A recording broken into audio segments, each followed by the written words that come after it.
Hey there, Drowsy Historian here. Tonight, you're stepping into the shadowed streets of 17th century Europe, a world of narrow alleys, frozen villages, and whispered fears, a time when the hunt for witches could follow you from home to home. You're not a magistrate or a priest, just a traveller, moving quietly through towns that are wary, watchful, and steeped in superstition. Before we start, do me one small favour. Tell me where you're listening from and what time it is there. If you prefer these stories without ads, you can join the Patreon. It's linked in the description. And if you want the ultimate immersive experience, consider using a pair of wireless earbuds. They're comfortable, discreet, and designed so you can wear them even while sleeping. I've linked my favourite pair, plus other sleep tools, in the description. Now, lie back, get comfortable. Let's begin. You awaken to the grey light of dawn seeping through warped shutters. The air in the room holds still, cold enough that your breath rises in faint ribbons before your face. Your blanket has slipped from your shoulders during the night, and your fingers sting when you pull it back up. The straw mattress beneath you is uneven, whispering with the sound of dry stalks shifting against one another. For a while you don't move, you simply listen. The wind presses softly against the wooden boards of the small inn, the way a hand might press upon a chest to test if a heart still beats. A cart creaks somewhere outside, its wheels stiff with frost. A rooster calls half-heartedly, as though uncertain whether the sun is really coming back today. You close your eyes again, but sleep has already walked out the door. It always does, just before morning. The candle stub on the table beside your bed has melted down to a pale pool of wax. The air still smells faintly of tallow, mixed with the sharp trace of wood smoke from the hearth below.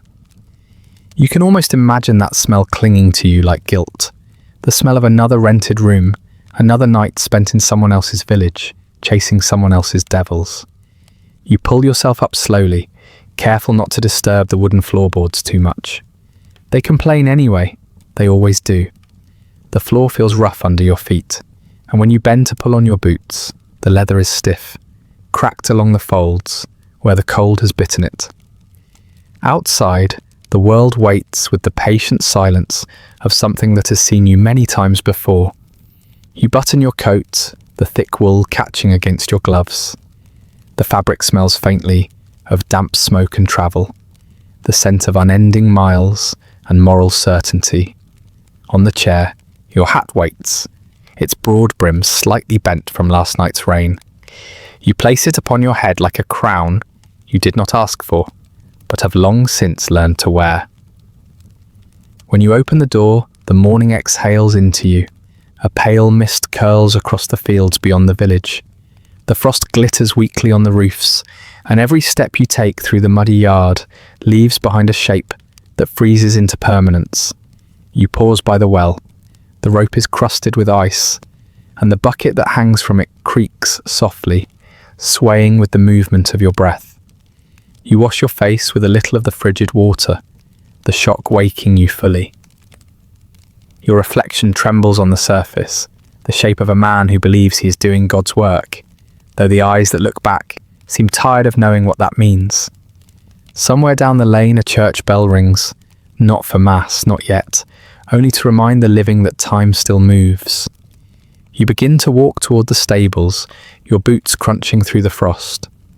The inn stable boy, a thin figure wrapped in too much fabric and not enough warmth, lifts his head and nods at you. His breath drifts white into the air. He doesn't speak, most don't.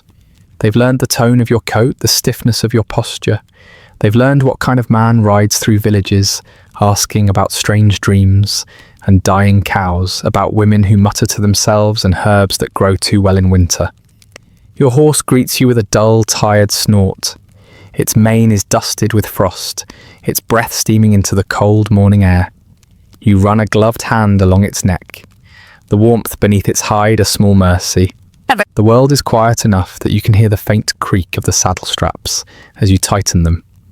Somewhere behind you, a shutter opens, someone peers out, watching you with that mixture of curiosity and dread that always follows your trade.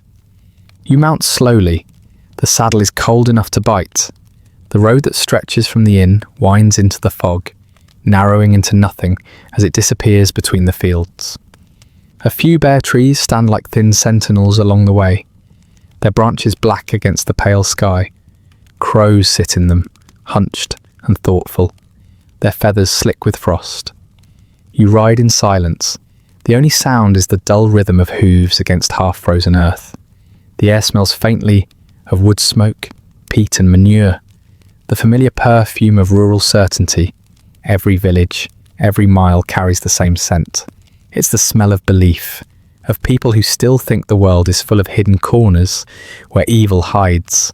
And you, of course, are the one who seeks it. The reins creak as you shift your weight. You think of the parchment in your satchel, a list of names sent by the local magistrate, written in ink that had barely dried when it was handed to you. Women mostly, always women.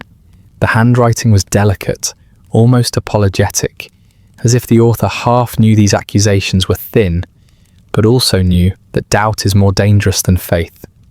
You tell yourself this is the Lord's work, that you are a servant of order, not cruelty, that you are protecting the flock from wolves. But sometimes, when the road is long and the mist is thick enough to swallow the sound of your horse's hooves, you wonder if wolves might be easier to recognize than people. The landscape drifts by, fields brown and hard with winter, cottages scattered like forgotten toys, a distant mill whose wheel turns lazily in the weak light. Somewhere, a child calls after a stray dog, and the sound vanishes into the fog before you can decide if it was real. You think of sermons, of the heavy voice of the pastor who first blessed your mission, speaking of fire and purity, of rooting out rot from within the orchard of the soul. He had looked at you as though you were already a saint, not a man who had simply run out of other trades. The thought makes you smile, though the smile feels wrong, like a crack in glass. As you ride, the fog thickens, closing in until the world feels smaller, like you're being folded into it. The horse slows on its own, careful with each step. The sound of the hooves fades until it's almost rhythmic, like breathing. There's comfort in the monotony. The steady forward motion gives you the illusion of purpose. You pass a field of stubble where crows pick through frozen earth. Beyond it, a row of huts huddles together for warmth. Their thatched roofs sagging under the damp smoke rises lazily from a few chimneys, thin, uncertain lines drawn against the dull sky. You can smell breakfast cooking somewhere. Oats and smoke and faint sweetness. The scent drifts toward you, almost tender. For a moment you imagine what it would be like to stop there, to knock gently on a stranger's door, to be invited in, to sit near the fire and feel warmth that wasn't earned through fear or faith, but the thought is a luxury you cannot afford. The horse moves again, and the vision fades. In the distance, you see the faint outline of a church tower. The cross at its top gleams dimly through the mist, a blade of light dulled by the grey sky. The bell rings again, once, twice, a third time, and the sound ripples through the air like a slow heartbeat. You pull your cloak tighter around your shoulders. The frost bites harder here. The wind carries whispers from the village ahead. The clatter of a cart, the bark of a dog, the murmur of voices that fall silent as you approach. By the time you reach the first cottages, the fog has lifted just enough to show faces behind half-open shutters. Eyes follow you, wary but polite. A woman draws water from a well and quickly looks away. A man mends a fence with deliberate slowness, his hands trembling only a little. They recognize the kind of coat you wear. They know the questions that follow it. You pass them without speaking. The village square lies just ahead, a circle of mud surrounded by leaning houses, a church to the north, and an inn to the east with a faded sign that swings weakly in the wind. A bundle of herbs hangs above one doorway. Protection, they say, against ill fortune. You wonder if it works. You dismount before the church. The priest will be expecting you. Word always travels faster than you do. The horse snorts softly as you tie it to the post. Its eyes, dark and calm, reflect your own weariness. You step up to the church door. The wood is old, weathered smooth by countless hands that sought forgiveness there. When you push it open, the hinges sigh. Inside, the air is warmer, just barely. Candles flicker in shallow pools of wax, their flames dancing like thoughts you can't quite control. The smell of incense and damp stone settles around you, familiar and faintly comforting. You stand for a moment, letting your eyes adjust to the dim light. The silence feels heavy, but not unkind. You tell yourself this is the Lord's work. You whisper it softly, like a prayer, though the sound of your own voice startles you. Outside, the frost begins to melt, under the slow, reluctant rise of the sun. Somewhere beyond these walls, someone will soon be accused, and the morning, still cold and grey, will continue, as if nothing at all has happened. The road begins just beyond the last stone wall of the village, curving away like a thought that refuses to finish itself. You ride slowly, the reins loose in your hands, the horse choosing its own pace. The ground is soft with thawed mud, and each step sounds like a sigh. The mist hangs low, thick enough to blur the trees into shapes that could be anything. Pilgrims, ghosts, or just branches bowing under their own weight. The world smells of wet earth and moss, a scent that clings to your cloak as though trying to remind you that you belong more to the soil than to the sky. The wind has gone quiet. Even the crows seem to have grown tired of calling. Only the steady rhythm of hooves marks the passage of time. That dull, deliberate beat that has followed you through so many miles and so many accusations. Your thoughts wander the way the road does, slow, looping, and without destination. You think about the woman you will meet, the one whose name was underlined on the magistrate's letter. You picture her the way you've pictured dozens before her, older perhaps, alone, with eyes too clear for comfort. It's easier to imagine her guilty than to admit you have never truly known what guilt looks like. The hedgerows along the roadside rise high and close, dripping with beads of moisture that slide down and vanish into the mud. They form a corridor of greenish grey, a narrow passage that smells of rot and growing things. Every few steps you pass a cluster of mushrooms, fat with dew, their white caps luminous in the dim light. You remember the sermons that said such things were marks of witchcraft.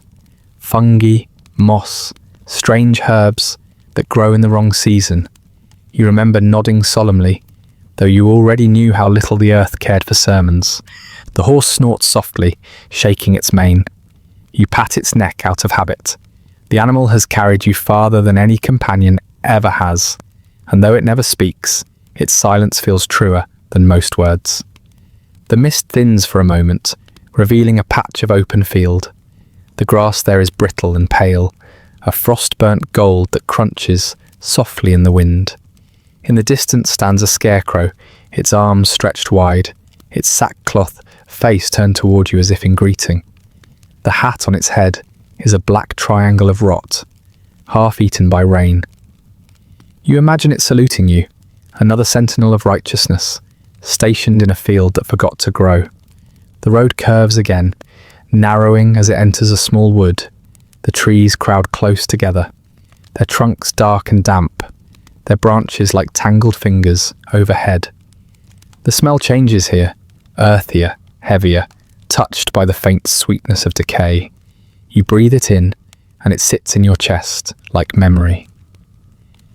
The horse hesitates once before stepping forward. You can feel the animal's muscles tighten under you, the quiet instinct that senses what you do not. Shadows move in small, delicate ways. A bird's wing, a falling leaf, perhaps something else. You listen to the creak of a leather, the soft rasp of your own breath, the world shrinking into small sounds that make you feel larger than you should. As you ride deeper, the light fades into the colour of pewter. The mist has settled into the folds of the ground, so that the path seems to float above a sea of pale smoke. Somewhere ahead, water moves. A small brook, its trickle faint but steady. When you reach it, you dismount to let the horse drink. The water is clear, impossibly cold. It moves over stones smoothed by centuries, whispering in a language that predates prayer. You kneel and dip your fingers in the cold bites, then numbs. You watch the ripples fan outward, distorting the reflection of your face until you look like a stranger. You think about what people see when they look at you. A man with God's work written on his brow, perhaps, or a traveller who brings the smell of judgment wherever he goes. It's strange how holiness can feel so much like isolation. The trees thin again after the stream, and soon the road opens into low hills. From up here, the world stretches wide but remains empty, as though creation never quite finished the job. You can see the faint outline of another village, far off, a smear of roofs and smoke pressed against the grey horizon. You know that by nightfall you'll reach it. They will have already heard of you, of course. They always do. A shepherd passes you on the hill, leading a handful of sheep that look more bone than wool. He nods once, eyes lowered. His clothes smell of lanolin and wood smoke. As he walks by, one of the sheep bleats softly, the sound oddly human in the silence. You think, absurdly, of confession. The way people's guilt spills out in the small noises when they believe someone holy is listening. You ride on. The road dips and rises again. Its mud streaked with wagon ruts, hardened by cold. A broken cart lies half submerged in a ditch, its contents long gone. You wonder if it belonged to some merchant taken by thieves or simply by time. Both have the same patience. The sun tries briefly to break through the cloud, a pale coin behind the mist. Its light glances off your brass buttons, dull and hesitant, as though it too is tired of shining on things it does not approve of. You remember a line from a sermon, even the sun averts its eyes from sin. It had made you feel noble once, that thought. Now it only feels convenient. The air grows warmer as the day lengthens, and the mud begins to soften under the horses' hooves. You pass a cluster of cottages near a crossroad, their thatch heavy with moisture. A woman stands outside one, beating a rug against a fence post. The sound is steady, rhythmic, almost like the sound of the lash you once used to coax truth from trembling lips. She pauses when she notices you, gives a small nod, and lowers her gaze. You return the gesture, though you do not slow. It's easier that way. Easier not to invite conversation, not to see the way their expressions shift between reverence and unease. You wonder sometimes if they pray for you or for protection from you. The road bends again, climbing gently through a stretch of moor. The ground here is dotted with heather and stones, and the wind begins to move more freely, carrying the smell of damp peat. You pull your cloak tighter. In the distance, you see a single tree standing alone, bare, twisted, its limbs like outstretched arms. A noose hangs from one of them, blackened by rain. It sways gently, though there is no wind strong enough to move it. You look away. The world has no shortage of reminders. As the afternoon fades, the mist deepens once more. The horse slows, tired from the steady climb.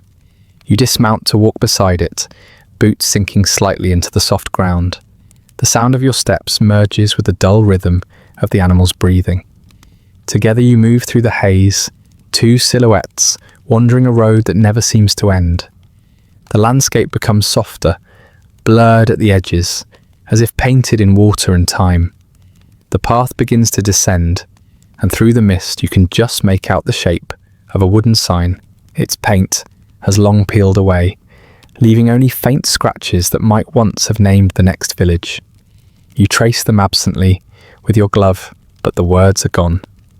You mount again. The road continues downward, curving between fields that glisten faintly with melting frost. Ahead, a small stream cuts through the path, shallow but wide enough to force you to slow. The water catches the dim light, silver and trembling. You cross carefully, the horse's hooves stirring up ripples that spread outward until they disappear. On the far side, the land opens again, a narrow valley where cottages sit low and quiet, smoke rising from a handful of chimneys. Somewhere among them, there will be another inn, another room, another name whispered in fear. The air smells faintly of bread this time, of life trying, against all odds, to be ordinary. You feel it then, that small tug of something almost human, the part of you that remembers warmth and laughter, and the way candlelight used to mean comfort instead of confession. But the feeling passes, leaving behind the quiet steadiness of duty. You ride on through the valley. The mist follows, folding itself around you like a weary companion. The road narrows once more, leading you toward the village gate, where two wooden posts lean inward, crooked and tired. The sign above them reads, "Nothing now," just blank wood, but you can almost hear the echo of the word that used to hang there. Welcome. The sound of the horse's hooves slows to a walk. Beyond the gate, the first lights of evening flicker through shutter cracks. Somewhere, a dog barks once, then falls silent. The world exhales again, and the road, muddy, endless, familiar, carries you onward, as though it knows the way better than you ever will. By the time the sun has dissolved into the pale grey of evening, your horse is tired, and your cloak has gathered the day's weight of mud. The village lies ahead like a cluster of embers, its smoke curling gently into the damp air. A handful of windows glow faintly, golden through the mist, promising warmth that you no longer trust. You cross the narrow bridge that leads into the square. The water beneath it murmurs softly, carrying twigs and bits of straw downstream, whispering about places you'll never see. The sound feels older than the road itself, a voice that has been speaking long before men learned to listen. The inn stands crooked at the far end of the square, its thatch roof drooping like tired shoulders. A lantern swings above the door, its flame fluttering in the wind. The signboard creaks, painted with a faded stag whose eyes have long worn away. You tie the horse beneath the eaves, rub its neck once, and step inside. Warmth greets you, uneven and human. The hearth at the centre of the room burns low, filling the air with the thick scent of peat and smoke. The light it throws is soft and yellow, trembling against the dark beams overhead. A few travellers sit at rough tables, their faces half hidden in the flicker, their mugs steaming faintly. You find a corner near the fire and unbutton your coat. Your gloves are stiff with cold. You lay them on the table to dry. The wooden chair groans as you settle into it, the sound oddly comforting. A dog sleeps near the hearth, twitching in its dreams. Somewhere in the back room, a pot clatters, and someone hums a slow, tuneless melody. The innkeeper appears after a moment, a round man with tired eyes and a kind of nervous gentleness in his movements. His apron is dusted with flour, his sleeves rolled past the elbows. He carries a jug and a wooden cup, setting them down in front of you with care.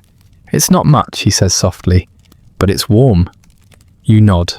The ale is thin, almost clear, but it tastes of barley and effort. He lingers nearby, wiping the table with a cloth that only moves the stains around. His hands tremble slightly, and you notice the way his gaze flicks to your coat, the seal stitched near the collar, the mark that travels faster than you do. After a moment he sits across from you without asking, folding his hands together as though in prayer. "You're the one they sent then," he murmurs. You don't answer. The truth is obvious enough. He nods, looking down. "They said you'd come, said you'd know what to do." He pauses as though tasting his next words before letting them go. "There's a woman here, lives near the edge of the woods. Keeps to herself mostly. Talks to cats, they say. Dries herbs by the hearth.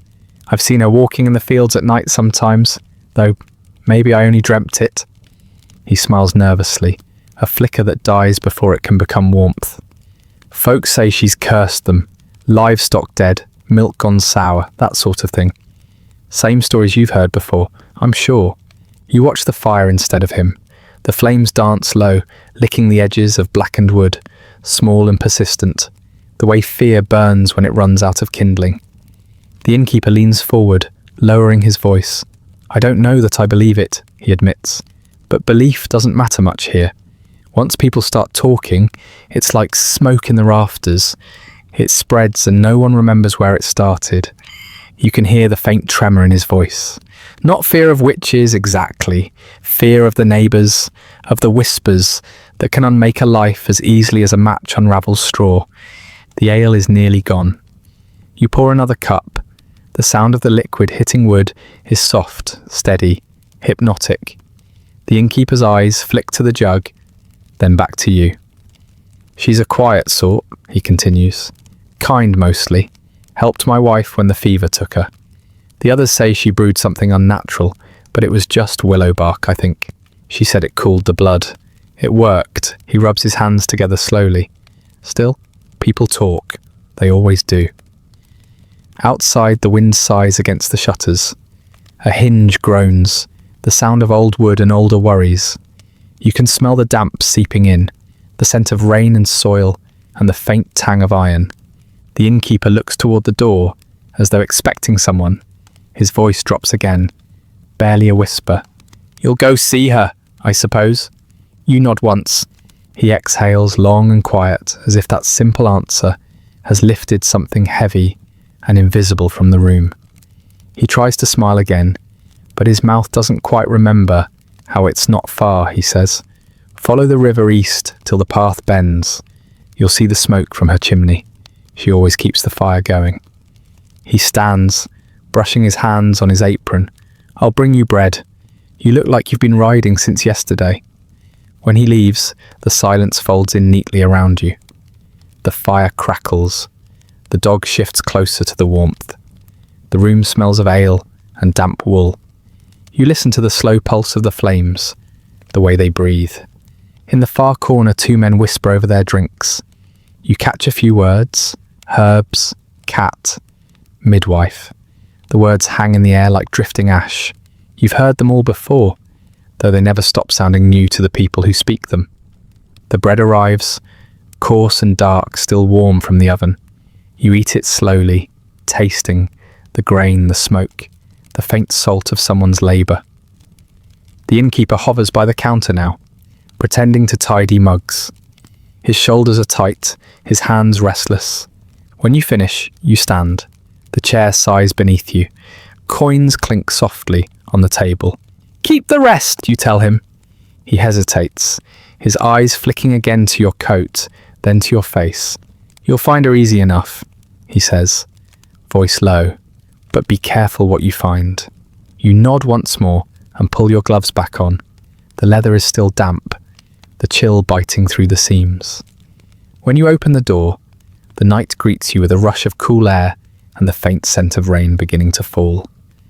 Outside, the village square is nearly empty. A few lanterns burn in windows, their light dulled by the mist.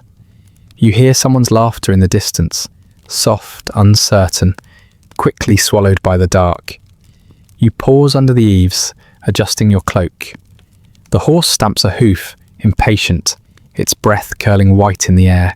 You rest a hand on its neck, feeling the steady rhythm of its life beneath your glove. The road beyond the square is barely visible now, a faint thread disappearing into fog. Somewhere out there, a woman tends her fire and talks to her cats, unaware, or perhaps entirely aware, that the night is carrying you toward her. You mount the horse and sit for a moment, listening to the quiet hum of the village, the slow drip from the roof, the hiss of distant rain, the soft closing of shutters as people retreat into their safe, small corners of the world. The inn behind you glows faintly through the mist, a pocket of warmth already fading from your memory. The innkeeper stands in the doorway, watching as you ride away. His hand lifts halfway, as if to wave, then falls to his side. The sound of hooves returns to its rhythm, slow and measured against the soft earth. The path curves eastward, following the murmur of the unseen river. The smell of wood smoke drifts faintly through the air, thin, grey and uncertain. You keep your eyes on it, letting it guide you through the mist. The world around you has gone quiet again, as if holding its breath. The only sound is the steady beat of your heart, and the whisper of rain beginning to fall on the brim of your hat, a gentle percussion that will follow you into the dark. The night settles deep and colourless around you, the last embers of the inn's lantern long since swallowed by mist. You find yourself in a small chamber above the stables of a parish house, walls bare, air thick with the faint smell of hay and oil. A single candle burns on the table beside you, its light thin and trembling. The wax pools and hardens like frozen tears.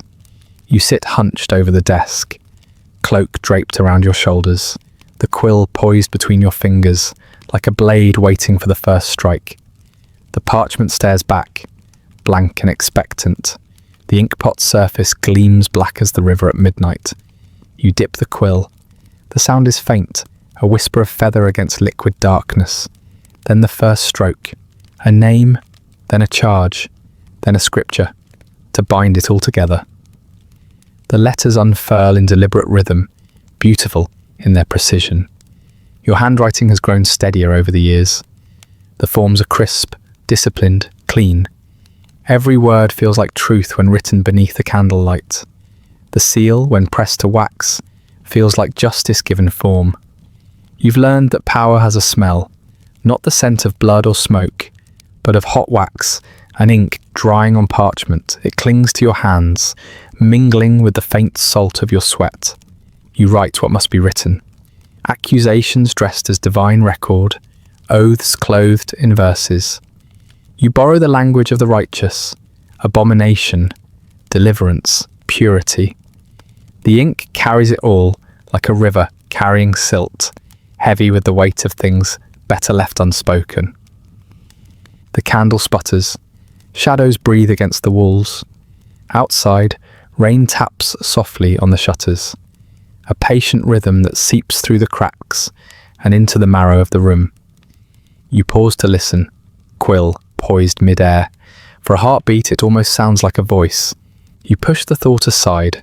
Duty is a narrow road, and you have learned not to look at the trees that line it.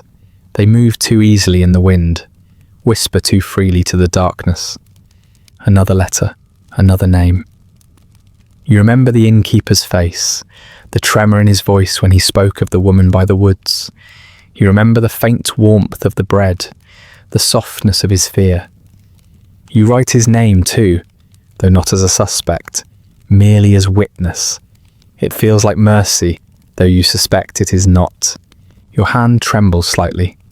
You steady it by pressing your palm flat against the table. The wood is rough beneath your skin, the grain marked by decades of hands before yours. Priests, scribes, travellers seeking absolution. Each line carved into its surface feels like an echo. The door behind you creaks open, and cold air rushes in. A small figure steps through, the parish clerk, thin as a reed, candlelight bending around him.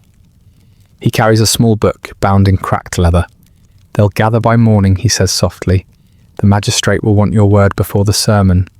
You nod without looking up. He hesitates, then steps closer. "Do you ever wonder if they're right?" he asks. "The ones accused?" The question lands like ash.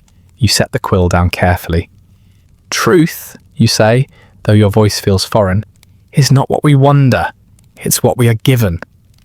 He nods, though you see the doubt flicker in his eyes, like a moth struggling against flame. "Still," he murmurs, "sometimes I think we mistake the smell of smoke for the devil's breath." He leaves before you can answer, and the silence returns, heavier than before. You stare at the parchment spread before you. The names inked in neat rows, the scriptural citations aligning like soldiers, ready for battle. Each mark feels permanent, irreversible, though you know that nothing in this world ever truly is. The rain grows steadier, the candle flame bows under the draught, its shadow stretching and bending across the wall like a spectre. You remember when you first learnt to write, how your tutor spoke of the sacred duty of ink. "To write," he said, "is to bind thoughts into eternity. Ink is the soul's tether." You'd believed him, perhaps you still do, but the ink you use now feels different. It stains deeper. The wax seal softens over the flame. You press the insignia into it, the cross within the circle, the mark of authority. It hardens quickly, cold against your fingers. The paper curls slightly at the edges, as if recoiling from your touch. You glance toward the window. Through the warped glass, the world outside looks blurred. The vague shape of the chapel spire, the glisten of puddles, the faint glimmer of a lantern moving along the path. Somewhere out there, someone is awake, praying that the morning will not bring your arrival. You tell yourself it isn't cruelty that drives you, it's duty, faith, order, words that sound clean in the mouth but taste of rust when swallowed. The candle has nearly burned itself out. The wick curls, the light flickers, and for a moment the room seems to breathe with you, as though the air itself is tired of holding its secrets. You lean back, rubbing your temples. The smell of ink clings to your fingers, sharp and metallic. You think of blood, of rivers, of things that flow freely and stain everything they touch. The clerk's words return uninvited.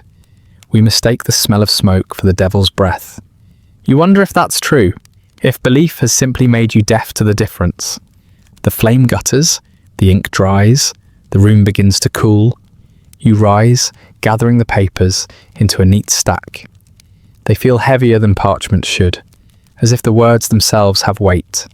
You seal them with string, binding faith to accusation, scripture to fear. When you blow out the candle, darkness moves in quickly, familiar and unresisting. For a moment you stay there, listening. The rain has softened to a mist, the night murmuring in its sleep. You can hear the faint rustle of the horse below, the slow, steady rhythm of breath and patience. You light a lantern and move to the door. The corridor outside smells faintly of old wood and tallow. Shadows stretch long and crooked, turning every shape into something half recognized. Downstairs, the parish hall lies empty, benches cold, pulpit waiting. You cross it in silence, your boots echoing faintly on the stone floor. The altar gleams faintly in the light, gold leaf worn thin, candles melted to stumps. The air feels thick with old prayers, the kind that linger long after anyone remembers the words. You pause before the altar. The cross above it catches the dim light of your lantern, and for a moment you could swear it bends. Not the metal, but the meaning. Your hand brushes against your chest, against the place where the seal is stitched into your coat. It feels heavier tonight.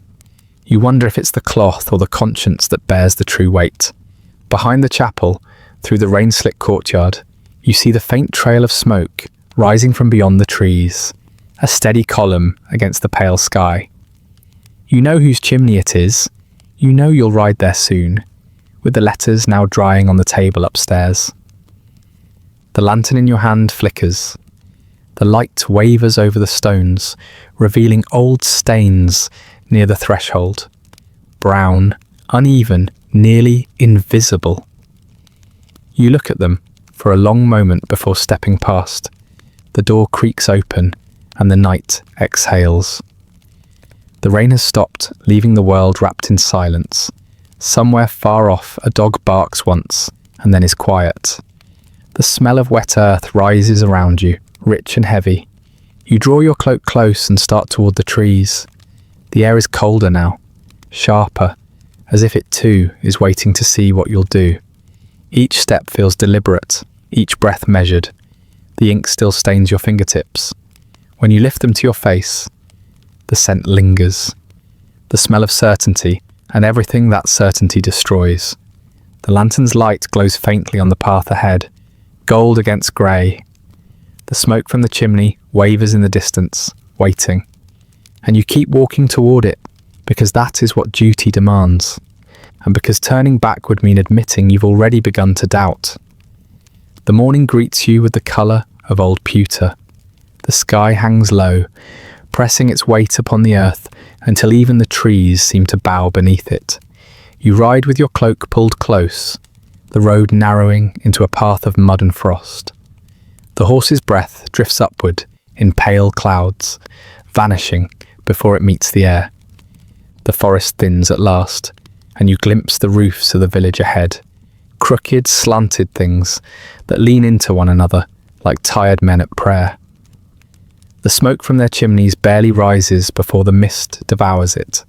A bell tolls somewhere unseen, slow and irregular, as if struck by an uncertain hand. You slow your horse at the edge of the square. The hooves sound too loud against the cobbles. No children run to stare, no dogs bark. The only motion is the faint twitch of curtains pulled closed. The village seems to have drawn itself inward, as if holding its breath. When at last someone appears, it is a man bent under the weight of a yoke, carrying buckets that slosh with water, too dark to be clean. He does not meet your eyes. He steps aside quickly, muttering a greeting you can barely hear. His hands tremble, his shoulders shake, though from cold or fear you cannot tell. You dismount, leading your horse toward the inn. The sign above the door creaks faintly in the wind, its painted lettering half worn away by rain. Inside, the air smells of smoke and boiled cabbage. A woman behind the counter wipes her hands on her apron and offers a bow that feels rehearsed. "Traveller?" she asks, though her tone makes it clear she already knows the answer.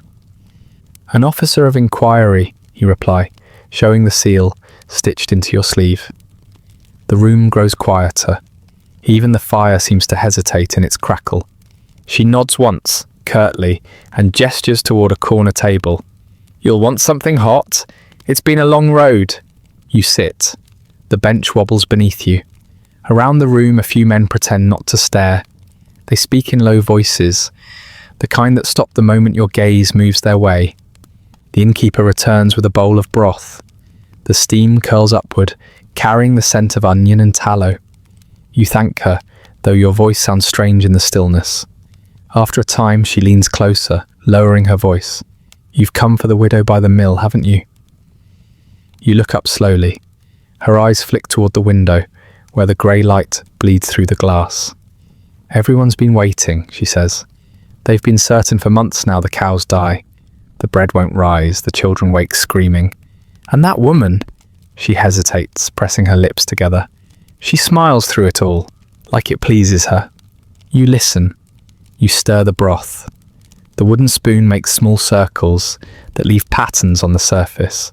The smell is comforting in a way that makes you uneasy.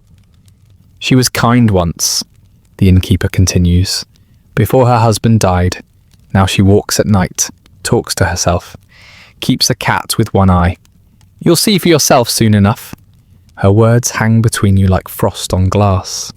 You nod, slow and deliberate, and she seems relieved by your silence, as though agreement, even unspoken, absolves her. Outside, the light has changed. The clouds press lower now, the world dimming into shades of grey. You walk the length of the square, each step sinking slightly into the damp earth. The villagers move aside as you pass. They bow, not respectfully, but defensively, like people shielding themselves from weather. A boy runs by, barefoot despite the cold, a string of dried herbs clutched in his hand. He glances up at you once, his face pale as milk, then vanishes behind a door. There are no birds here, not even the crows that gather near every other village. The air feels thick, sounds swallowed before it can echo. Even your footsteps seem quieter than they should be. You stop near the well in the centre of the square. Its stones are slick with moss, the bucket hanging crooked on its rope. You draw a little water, watching how it ripples. No reflection appears, the surface only swirls, like ink dispersing in glass. An old man sitting nearby watches you with eyes pale as ash. His beard is long and uneven, his hands folded over a cane. "Best not to drink from that," he says softly. "Not since you blessed it." "Blessed it," he nods once, slow. "Said a prayer one morning. Ever since, the water tastes of iron. Children say it whispers at night." You study him. The wrinkles around his mouth seem carved from worry, not age. "Do you believe her guilty?" you ask. He smiles faintly. "Belief don't change much, sir, but fear, that changes everything." His words linger as you walk on. You think of the letters sealed with wax in your saddlebag, of the words written in careful script. Testimony, accusation, scripture. They are tools of order, yet they weigh heavier with each mile you travel. At the far edge of the village, you find the mill. Its wheel turns lazily in the stream, creaking with each rotation. A narrow path winds up beside it toward a small cottage. Half hidden by the bend of the trees, smoke drifts from the chimney, faint and straight, as though it knows its place in the sky. The door is open. A woman's voice hums from inside, low and tuneless. You pause at the threshold. The smell of herbs reaches you first. Rosemary, sage, something sharper you can't name. She stands by the hearth, stirring a pot with slow rhythm. Her back is to you, her grey hair braided and tied with a strip of cloth. "Good evening," you say, the words soft but carrying. She doesn't turn. "It's morning," she replies. Her voice is calm, even warm. But it feels like evening, doesn't it? The light doesn't change much anymore. You step inside. The floor creaks under your boots. The walls are lined with shelves of bottles and jars, their contents clouded, floating, preserved. The air hums faintly, like the moment before thunder. "You've come to ask questions," she says. It isn't a question. You find yourself studying the back of her neck, the quiet steadiness of her movements. "The villagers say you've brought trouble upon them." She laughs softly. "They bring trouble upon themselves. I only give names to what they already fear." Her cat appears from beneath the table, black, one-eyed, its tail flicking lazily. It watches you as though it already knows the outcome. "Names are dangerous things," you say. She nods. So is ignorance. The pot on the hearth bubbles. She lifts a ladle, pours a bit into a bowl, and sets it on the table near you. "You should eat," she says. "It helps with the cold, you've ridden far." You don't touch it. The steam curls upward in slow spirals, carrying a smell both sweet and bitter. "You're not what they think you are," she says finally. "And neither am I." Her words settle in the air like dust. For a long moment, neither of you moves. Then she turns at last to face you. Her eyes are pale grey, steady, unafraid. There is something ancient in them. Not age, but knowledge that predates fear itself. "Do you really believe you're hunting witches?" she asks. "Or are you just trying not to see what's hunting you?" Outside, the wind rises, whistling through the gaps in the mill's boards. The sound might be the voice of the river or the sigh of something older. You step back, the wooden floor creaking beneath your heel. You thank her, though you don't know why. She nods as if she expected nothing else. When you leave the cottage, the air has grown heavier still. The clouds press so low, they seem to brush the chimneys. You glance back once, smoke still rises, steady and sure. The cat watches from the windowsill, its single eye glinting in the dim light. The road through the village is silent again. The people remain inside, their lives folded neatly behind shutters. You pass them one by one, feeling their unseen gazes follow. The wind shifts. Somewhere a door slams. The echo fades quickly, swallowed by the fog. You reach the edge of the hamlet and pause. Behind you lies the stillness of fear, a village without laughter, without birds, without shadows. Ahead, the path disappears into the forest once more. You mount your horse, the leather creaking beneath you, and take a breath that tastes of smoke and damp earth. The reins feel cold in your hands. As you ride away, the world closes behind you like a door. The mist swallows the rooftops. The silence follows. And though the road bends onward, the image of the woman by the hearth lingers. Her calm voice, her steady eyes, and the quiet certainty that the line between faith and fear has never been as clean as the ink you once trusted to define it. The road winds downward into a valley where the mist gathers like breath held too long. The horse's hooves make no sound on the damp path, only the quiet rhythm of movement and time. Ahead, the trees part to reveal the slow shimmer of a river, wide and calm, reflecting the dim light of a sky that cannot decide between morning and evening. The air smells of moss and water and faint smoke carried from the village behind you. You follow the sound of the current until the path ends at a bend in the river where reeds sway in patient clusters, and there, half shrouded by the silver fog, a figure moves. She bends at the water's edge, gathering it with both hands, pouring it into a wooden pail. Her sleeves are rolled, and her arms are pale against the dull green of the grass. The river doesn't seem to ripple around her, as if the water itself avoids disturbing her shape. You stop a few paces away. The horse lowers its head, exhaling a soft cloud. She looks up. Her eyes meet yours, grey, steady, unstartled. "Good morning," she says. Her voice is even, neither frightened nor bold. She speaks as though greeting a neighbour, not a man whose presence has already decided her fate. You return her greeting, though the words come out quieter than you intend. For a moment, the only sound is the low murmur of the current and the faint creak of her pail's handle. She straightens, wiping her hands on her skirt. A strand of hair slips from her braid and clings to her cheek. "You're far from the road," she says. "I was told you live near the mill." She nods. "Sometimes the river runs clearer here, sometimes not." Her tone is not defensive. There's no bitterness, no plea for understanding, just observation, simple and patient. You find it disarming.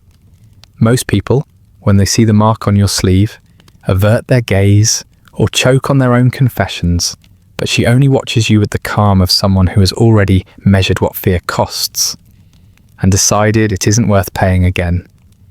The breeze shifts, carrying the smell of wet reeds and wood smoke. Somewhere downstream, a frog croaks once and falls silent. "You believe I've done something wrong," she says. You hesitate. The phrasing catches you off guard. Not if, but you believe. "I am here to understand what's happened," you reply. "The people in the village," she interrupts gently, "they're tired. Tired people need someone to blame. I suppose I was nearby." You watch her turn back to the river. She kneels again, her reflection bending with the ripples. The hem of her skirt darkens where it brushes the water. You notice the faint outlines of herbs hanging from a cord at her waist, their fragrance rising above the damp air. Sage, perhaps, or yarrow. "They say you speak to the river," you say. Her hands pause. Then she laughs softly, not mockingly, but almost kindly. Everyone speaks to the river. Some just admit it, some listen back. Her voice carries no defiance, only weary amusement, like someone repeating an old story told too many times. You find yourself wondering how many such stories have drifted down these waters. Names forgotten, faces lost, only whispers remaining. The water keeps memory, she continues. It holds what people throw into it: ash, prayer, confession. If you listen long enough, you can almost hear it all. The idea should unsettle you, but instead it feels strangely familiar. You think of the ink that stains your fingers, of how words once written refuse to disappear. Perhaps water and ink share that cruelty. Both remember. "You think me foolish," she says, not turning to look at you. "I think you brave, Shanahi," you admit before you can stop yourself. She glances over her shoulder then, a faint smile tugging at her lips. Bravery has little to do with it. Some of us just grow tired of apologizing for the quiet. Her calmness unnerves you more than accusation ever could. The certainty with which she inhabits the air around her feels unnatural in a time where certainty is reserved for the righteous.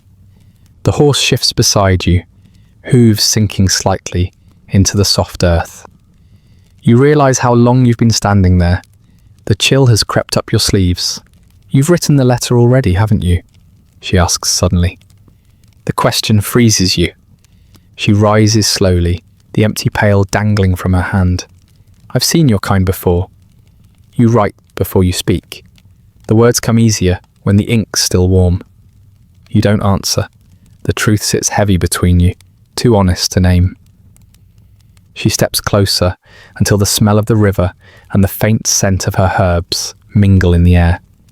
"You think this work saves souls," she says softly, "but you only trade one fear for another." Her gaze doesn't waver. You want to look away but find you cannot. There is no challenge in her eyes, only something resembling pity, and that unsettles you more than hatred would. The church calls it cleansing, you say, though the words feel mechanical. And yet, she replies, no one ever looks clean after. The wind stirs, carrying a gust of cold across the water. It ripples the surface, shattering her reflection into fragments. For a fleeting instant, you think you see your own face among them, distorted, wavering, indistinguishable from hers. You take a step back. The world feels smaller, the mist thicker. I'll have to return, you say. There will be a hearing. She nods. There always is. Then softer. It won't change what's already decided. Her acceptance sounds neither bitter nor defeated. It is the tone of someone who has outlived fear and found it unimpressive.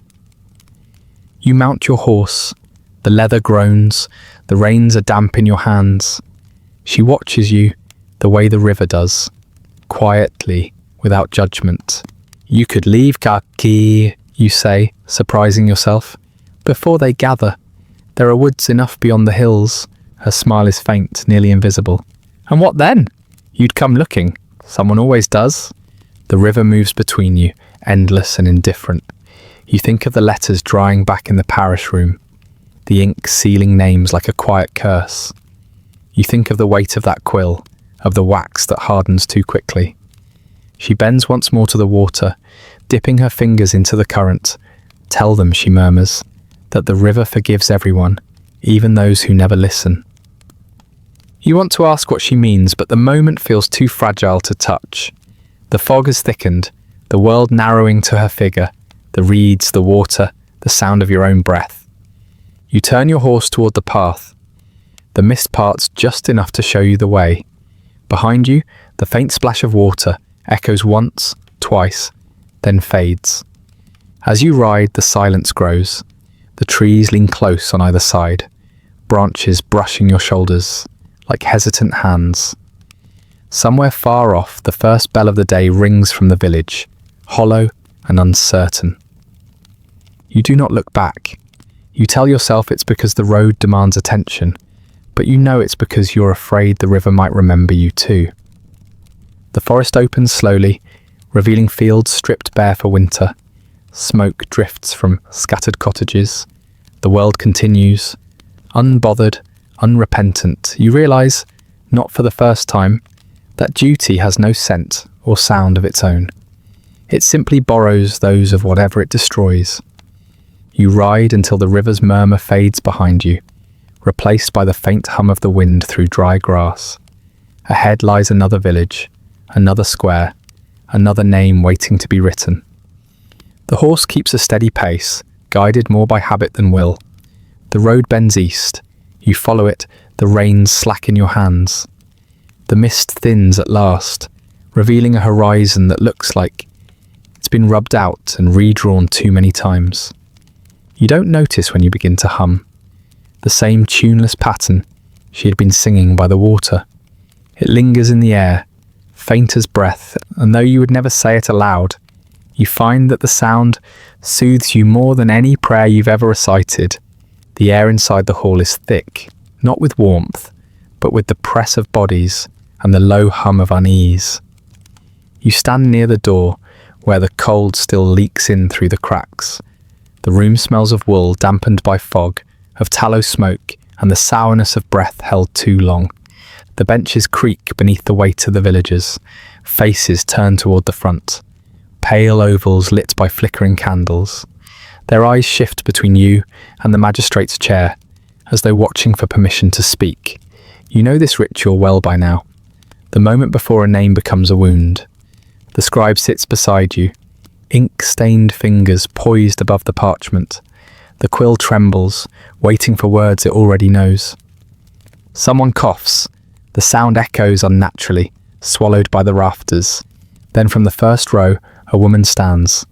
She clutches a shawl around her shoulders, eyes darting toward the others, as if to make sure she isn't alone in her fear. I saw her, she begins. The hall stills. By the river, near the willows. She spoke, but no one was there. Her voice wavers, but the pattern is familiar. The same invocation that starts them all. I saw her do it. a phrase heavy with faith and convenience. The magistrate nods gravely. The scribe dips his pen. The sound of scratching ink fills the silence like the ticking of a hidden clock. The woman sits. Another stands. A man this time, his cap twisting in his hands. "My son fell ill," he says.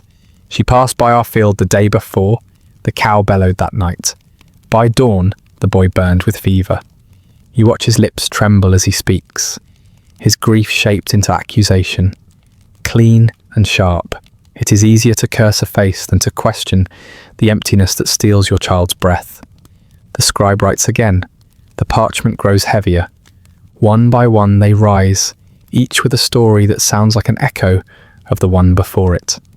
The details blur, but the rhythm remains. A cat here, a crop there, a sickness that came without cause, the cadence of fear dressed as righteousness. The magistrate listens with solemn patience. His eyes never betray doubt. His hands rest folded like those of a priest at prayer. You try to mimic his composure, but your stomach knots tighter with every testimony. A child speaks next, prompted by her mother's hand on her shoulder. Her voice is thin, uncertain. "She looked at me," the girl says, "and my doll's arm broke." The room exhales in a single, trembling sigh. Even the candles seem to lean closer. You know what comes next. The murmurs swelling, the words unnatural, evil, heretic, whispered like blessings meant to ward off contagion. The air grows warmer, and the smell of sweat replaces that of the cold. You try to focus on the parchment, on the tidy lines of ink, but the words blur, and in their place you see her face. Calm, river-lit, eyes reflecting not defiance, but quiet comprehension. Her voice drifts back to you. "Some of us just grow tired of apologizing for the quiet." The magistrate calls for silence. He gestures to you. "You have heard their words," he says. "You have seen her ways. Tell us then, what does your judgment say?" The question settles heavily in the space between you. You feel every gaze turn toward you, as though the air itself leans forward to listen. You clear your throat. The sound feels foreign. "These accounts," you begin, "shall be weighed and examined. No man or woman should suffer for rumour alone." A few heads bow in approval, but more eyes narrow. The silence that follows is not relief, it is suspicion. The magistrate studies you, expression unreadable. He has seen too many young men hesitate at the edge of conviction. He speaks softly, but the words carry. The scripture is clear. A witch thrives in doubt. Mercy feeds her craft. His gaze lingers on you until you look away. From the benches, a murmur rises, low, eager, certain. The tide of belief, once moving, does not stop for reason. A man stands at the back, his voice rough with anger. "We have buried enough children," he says. "If you won't act, we will." A ripple of agreement stirs through the crowd. Boots scrape the floor, hands clutch the backs of benches. The magistrate lifts a hand, and silence falls again, sudden and absolute. "We will act," he says, "but properly." He turns to you. "You will question her, at dawn." The room exhales in satisfaction. You nod, though your throat has gone dry. The gathering dissolves, slowly. Candles are snuffed, benches creak as bodies shift and rise. The air lightens, but only in the way a wound might stop bleeding once it's deep enough. Outside, the night presses close. The villagers move in clusters, whispering beneath the eaves. Their faces, lit by lantern glow, seem carved from wax, pale, soft, melting at the edges. You stand beneath the lintel, watching their backs recede into fog. The scribe lingers beside you, clutching the parchment as though it might warm him. "They always sound the same," he says quietly. "The stories are the words." You look at him. He shrugs, uneasy. "Maybe that's how truth works," he adds, though the sentence lacks conviction. You don't answer. The night feels too full of listening. When the last of them is gone, the hall grows still again. The candles, left burning too long, gutter low. You walk to the table and glance at the pages. Names, dates, fragments of fear, carefully preserved in neat, unwavering script. You trace one line with your finger. By the river, near the willows. The ink has already dried. Your reflection stares back faintly from the polished wood of the table, eyes hollow, mouth set in a line that pretends to be duty. You think of the woman's hands dipping into the river, the way she said the water remembers everything. Perhaps ink does too. You gather the papers, stacking them with care. The wax seal waits beside the lamp, the stamp cool against your thumb. You press it down, the crest of the church biting into the paper, and feel, once again, that quiet tremor of belief disguised as purpose. When you step outside, the fog has thickened. The moon hides behind its own shadow. Somewhere, a dog barks once, and the sound fades into the dark. The road to the inn stretches ahead, narrow and unwelcoming. You walk instead toward the river. The night air bites your skin, but you hardly feel it. The path glistens faintly, the mud frozen into ridges by the cold. At the edge of the water, the reeds sway. The river looks darker now, its surface dull, unmoving. You half expect to see her there again, gathering what cannot be gathered, unafraid of the world's gaze. But the bank is empty. Only the echo of your own breath returns. You kneel, dipping your fingers into the water. It's colder than you imagined. The current tugs lightly, as though curious. When you pull your hand back, it leaves a faint trail of ripples. The moon, weak and distant, fragments across them, then vanishes. You think of the hall, of the voices overlapping in desperate agreement. You think of the little girl whose doll broke, of the man who buried his son.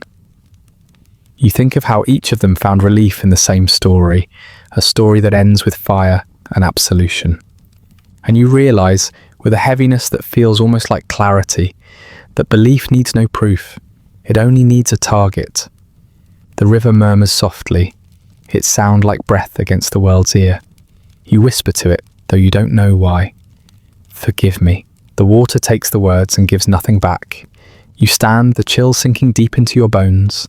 Behind you, the village sleeps, their dreams safe for now. Safe because someone else will pay for their unease. You turn toward the road once more. The mist shifts with your movement, curling like smoke. Tomorrow, they will gather again. And when they do, you will speak the words that seal her fate. Words shaped not by truth, but by the need for silence. The night closes around you, patient and knowing. The river keeps whispering. And somewhere in the distance, faint as a heartbeat, the first rooster calls, herald of a dawn that promises nothing but light enough to see what you've done. The light of dawn drips slowly across the table, thin and pale as watered milk. It seeps between the shutters, falling on the floorboards where your boots rest, on the edge of the bed where you have not yet slept. The candle beside you has burned itself into a crooked puddle of wax, the wick folded like a blackened finger. You have spent the night half awake, half trapped in that grey space where memory feels like prophecy. The river, the faces in the hall, the smell of smoke. They linger, layered like the pages of an unfinished confession. You rise when the bell from the chapel begins to toll. The sound is dull, reluctant, as if the metal itself dreads what the morning brings. On the table, the chest waits. A small thing, made of oak darkened by age and damp, bound in brass that no longer shines. You carry it everywhere, though it feels heavier each time you lift it. Your hand hesitates on the latch. It clicks open easily, as if eager to be remembered. Inside, the tools lie arranged in careful order, the ropes coiled neatly, smelling faintly of oil and sweat. The pins, each one polished and narrow, resting in a row of cloth-lined slots, the scale small, delicate, its plates gleaming like twin moons beneath the lamplight. The air seems to grow colder. These are your instruments of truth, the objects that lend shape to belief. Each one was crafted by steady hands, blessed by the church, and justified by the quiet certainty that good intentions can excuse any cruelty if wrapped tightly enough in faith. You lift the scale first. The chain rattles faintly. In the right light, it almost looks like jewellery, a holy ornament rather than a device of judgment.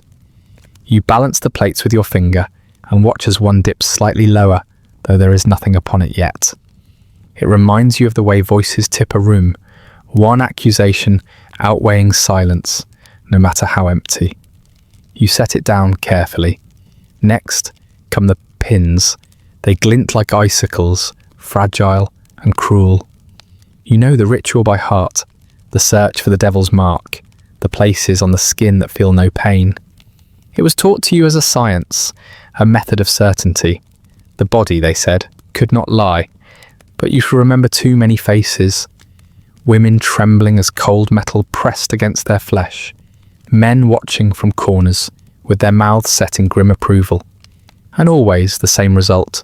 Somewhere, a patch of numbness, a reaction too slow, too quick, too human to be believed. The truth, it seems, was always ready to be found, provided you were willing to stop looking once you had it. You close your hand around one of the pins. It feels small, insignificant. You could snap it in half if you tried, but you don't. Instead, you place it back into its groove and stare at the faint smear of oil it leaves on your fingers. At the bottom of the chest lies a folded cloth, stiff with the residue of past duties. You unfold it, and the smell of iron rises faintly, the ghost of old rust. Beneath it, the rope waits, coarse, unyielding, its fibres darkened by use. You trace its length slowly, following each twist, each knot. Once, these knots were taught to you as signs of discipline, symbols of order. The restraint of flesh as a means to free the soul, but now, when you touch them, they feel like questions, with no language left to answer them. There is a ledger beside the chest, its cover warped from years of travel. You open it, scanning the entries. Dates, names, notes, written in a hand that was once sure of itself, each line an artifact of your former certainty.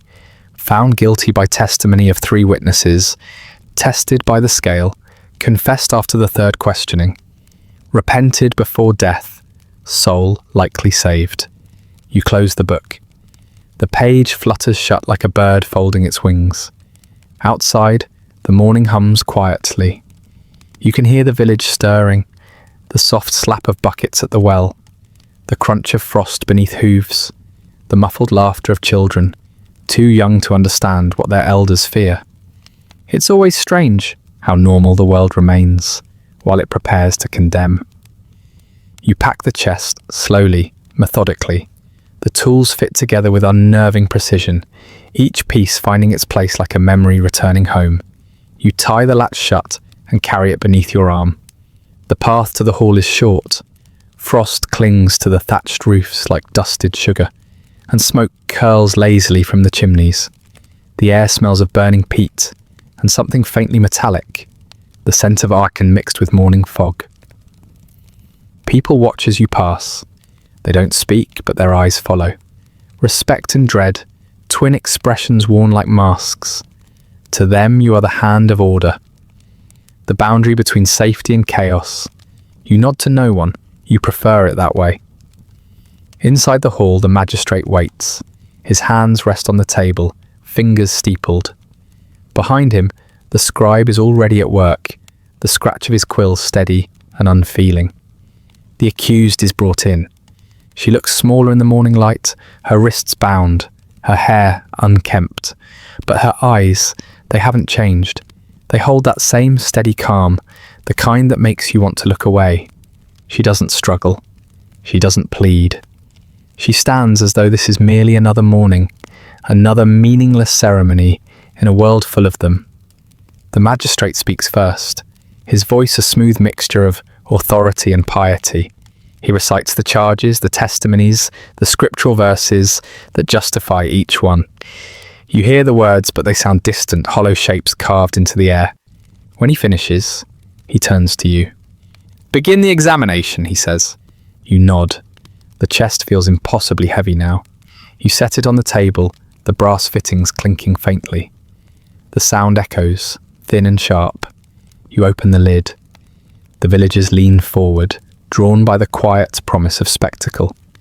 The magistrate folds his hands, watching. The scribe lifts his head, eyes eager for instruction. You lift the scale again, holding it up for all to see. The magistrate nods. We shall weigh her virtue, he says softly. You meet her eyes as you set the plates in balance. She does not blink. The room is silent, except for the faint creak of the beam above. You place a small stone on one side, the symbolic burden of sin. The other side remains empty. It dips, as it always does. A murmur ripples through the room. The magistrate nods again, satisfied. Proof, he says. You don't respond. Next comes the pin. You select one, its tip catching the light. The hall feels smaller now, the air denser. You kneel before her. Her hands remain bound, but she does not move away. Her breath is steady, her expression neither defiant nor afraid. You press the pin against her arm, gently, so gently that you barely feel the resistance. A bead of blood blooms beneath the skin. She did not cry out, someone whispers. The words travel through the crowd, like heat through tinder. You draw back. The pin trembles between your fingers. There is a moment, a breath, a heartbeat, where everything feels still, balanced on the edge of something wordless. And then the magistrate speaks again. Mark it, he says to the scribe. The quill begins to scratch. You stand, the sound of it gnawing at your thoughts. You look down at your hands and realize they're shaking. The chest sits open beside you, patient and certain, as if waiting for you to remember what it's for. You close it instead. The magistrate frowns. Continue, sirs, he says. But you can't. The words feel caught somewhere between belief and fatigue. She felt it, you murmur. It proves nothing. A silence falls, heavier than any accusation. The magistrate's voice sharpens. You question the method? You don't answer. His chair scrapes against the floor. Faith does not need proof, he says, but proof strengthens faith. Do your duty. You stare at the chest again, at the tools gleaming faintly in the dim light. And for the first time, you see them not as instruments of order, but as extensions of fear. A way for doubt to disguise itself as righteousness. Your pulse thuds in your throat. You hear the woman's calm voice in your head, though she says nothing now. Some of us just grow tired of apologizing for the quiet. You close the chest with a soft click. The sound echoes through the hall, final as a verdict. The magistrate exhales through his nose, long and slow. Very well, he says. We will find someone less troubled to finish the task. The villagers murmur again, uncertain, disappointed. The spectacle has been denied them. You step back. The chest remains at your feet, mute, unfeeling. Outside, the bells begin to ring again, calling the faithful to prayer, as though the world has already forgotten what has been done. You walk out into the cold. The sun has climbed, but its light is pale and comfortless. The frost melts in small glistening rivulets that run along the cobbles like thin veins of silver. You keep walking, the echo of metal still in your ears. The chest grows heavier with every step, and you begin to understand, in that slow creeping way, that regret always arrives, that the tools you carry do not uncover the truth. They erase it. The inn is silent now, the faint rustle of the firewood, the only movement against the steady pulse of the night. You sit alone at the small wooden table, the chest of instruments pushed aside, its presence heavier than any pillow or bed could ever be. The candle flickers, sending shadows across the walls that lean like curious listeners. Sleep does not come. Your body, weary from the hours of travel and ritual, presses against the blankets in protest, but the mind is awake, circling the same quiet obsessions. The faces from the village haunt you. The woman by the river, the little girl with the broken doll, the boy whose fever burned through the night, and the villagers in the hall, their voices rising in unison. So certain, so satisfied, yet so hollow. The wind rattles the shutters with soft, irregular taps. At first it is a sound like rain on the roof. Then it becomes a voice, insistently reminding you that certainty is fragile. A thin veneer Over the abyss of doubt, every gust seems to whisper, "What have you done?" You trace your finger over the table's grain, feeling the uneven lines as though they might offer guidance. The wax of the candle pools and hardens, a small waiting ruin in miniature. The flame shivers and bends toward you, casting your shadow across the wall like a long, thin hand, stretching towards someone else's fate. You remember the chest, the tools you packed away so reluctantly, the scale, the pins, the ropes, gleaming quietly as if ashamed of their own purpose. They are supposed to bring proof, a kind of righteousness, yet you cannot escape the feeling that they have done nothing but reflect the villagers' fears back at them, magnified and distorted. You stand and move to the window, pulling aside the shutters just slightly. The moon hangs pale and distant, its light slipping across the landscape in fragile streams. Frost glimmers on the rooftops and fields, softening their outlines, as if the world itself tries to forgive the small cruelties committed beneath its gaze. Below, the village sleeps, or pretends to. The houses are dark, the smoke of chimneys long gone. You imagine the people turning restlessly in their beds, dreaming of justice or revenge, never suspecting that it is the quiet that holds more danger than any accusation. You sit again, your knees pressed to your chest. The candle's light dwindles further, leaving the room half illuminated, half drowned in shadow. You feel the weight of every step you have taken, every word you have written, every testimony you have heard. The ink of the scribe's quill, the blood from the pin, these are not symbols of clarity. They are reminders that proof is not truth, that certainty is often borrowed from fear. You can almost hear the scratching of the quill, though the scribe sleeps miles away. The sound echoes in your skull, slow, deliberate, almost like a heartbeat. The night stretches endlessly. You close your eyes briefly, trying to imagine that the chest, the scale, the pins were objects of ritual only, harmless in their intent. But the memory resists your will. The weight of them presses down on your shoulders, even when they are gone, as if the world has adopted them and made them your own. You remember her face by the river, calm, composed, undisturbed. Her eyes were not filled with fear or anger, only understanding, and it unsettles you because it reminds you of everything you cannot measure with a scale or verify with a pin. It reminds you that innocence cannot always be proven, that mercy cannot be dictated by ritual. The wind rises, moaning softly through the gaps in the shutters. You feel it in your chest, in the hollow space where certainty once lived. It carries the faint scent of smoke and herbs, the distant echo of the river, and the memory of her calm voice. Some of us just grow tired of apologizing for the quiet. You cannot sleep because the quiet is speaking now, pressing its questions against your mind like cold fingertips. Every creak of the floorboards seems louder than it should, every shadow deeper.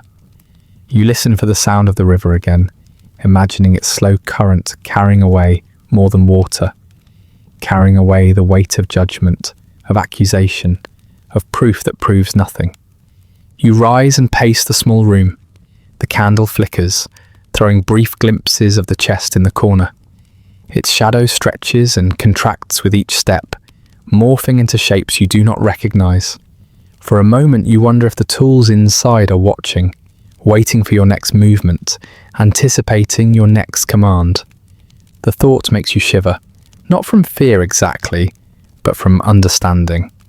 These instruments, made to uncover deception, have uncovered something else entirely.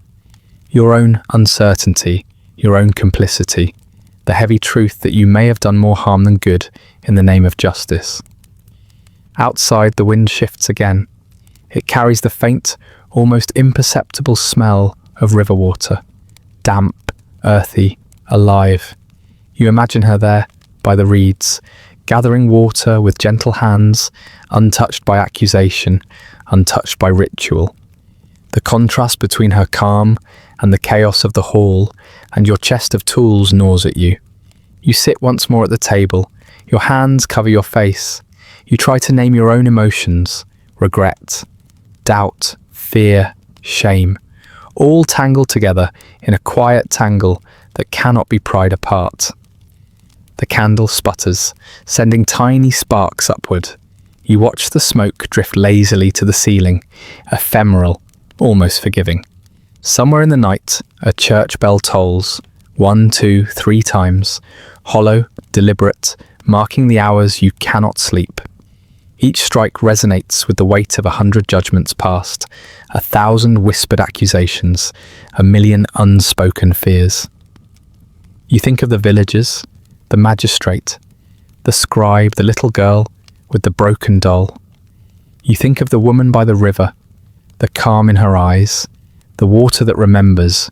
You think of the chest and its gleaming instruments, waiting to be used again, waiting to be obeyed.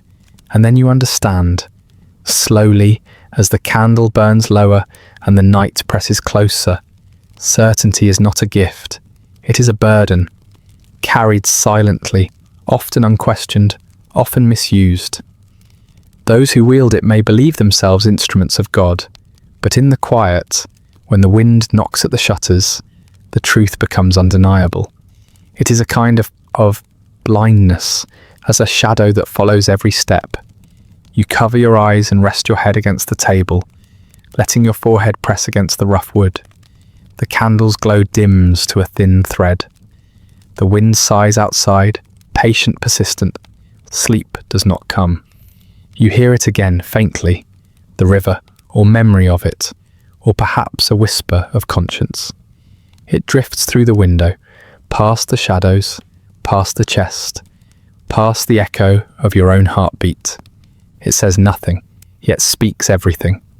Hours pass, or perhaps only minutes. Time is meaningless here. You count nothing. You measure nothing. You exist only in the quiet tension between what you have done and what you might yet do. The candle finally dies. Darkness settles completely. The only light is the memory of faces, of water, of tools, of voices, and the persistent, patient wind knocking against the shutters like a ghost, reminding you that the world is never as certain as it appears. You lie back, body exhausted, mind restless. In the darkness, you understand what all the instruments of proof have shown you, more clearly than any testimony ever could. That judgment is heavier than mercy, that certainty is fleeting, that fear is far easier to wield than truth. And in that long night, you know, with an almost sacred clarity, that this burden will follow you until the end, quiet, unyielding, and more punishing than any fire or blade. The hall smells of damp wood and wax, and the air trembles with anticipation, though no one dares speak. Outside, the fog hangs low over the village, creeping in through the cracks beneath the doors. Inside, the benches are lined with faces whose expressions have been carefully carved into masks of piety. They sit stiff and expectant, hands folded over their knees, mouths pressed thin. The accused stands at the centre, her wrists bound with simple rope. Her posture is relaxed, almost unthinking, and her eyes, calm and clear, follow nothing and everything at once. The villagers mistake her quiet for defiance. You can feel the tension pressing against your chest, the way it coils around your ribs, eager to force a confession that no one dares demand. You carry the chest of instruments beside you, its weight familiar and oppressive. You have prepared for this, rehearsed the motions, memorized the lines, the prayers, the measurements of certainty. And yet as you step forward, you realize that the words you carry feel borrowed, hollow echoes of conviction you no longer fully own. The magistrate nods, a subtle gesture, barely noticeable, but it carries the authority of a dozen silent judgments. You begin to read from scripture, your voice low and deliberate, rolling across the hall like a river too deep to see the bottom. Thou shalt not suffer a witch to live. The Lord sees all. The sin of sorcery is darkness against his light. The sound of your own voice surprises you. It seems to belong to someone else, distant, echoing off the rafters with a hollow certainty. Each word lands like a stone in a still pond, sending ripples across the room that disturb nothing, not even the accused. She does not flinch. She does not look down. The villagers shift in their seats, whispers forming on the edges of their lips, but never leaving their mouths. The silence is heavy, almost tangible, pressing against you with the weight of expectation. You place the scale before her, the brass plates gleaming faintly in the candlelight. It is a small, unyielding symbol of judgment.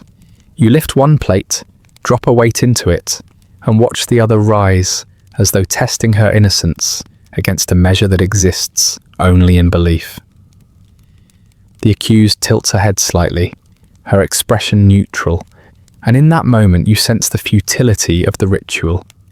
The scale, the pins, the ropes, all of it was meant to create certainty, to draw truth from the body, from confession, from fear. But now, facing her calm, you realise it has only revealed your own doubt. The magistrate clears his throat, though no sound escapes. His presence is commanding, his silence more powerful than any voice. He gestures to you to continue. You lift the pin, feeling its cold weight in your hand.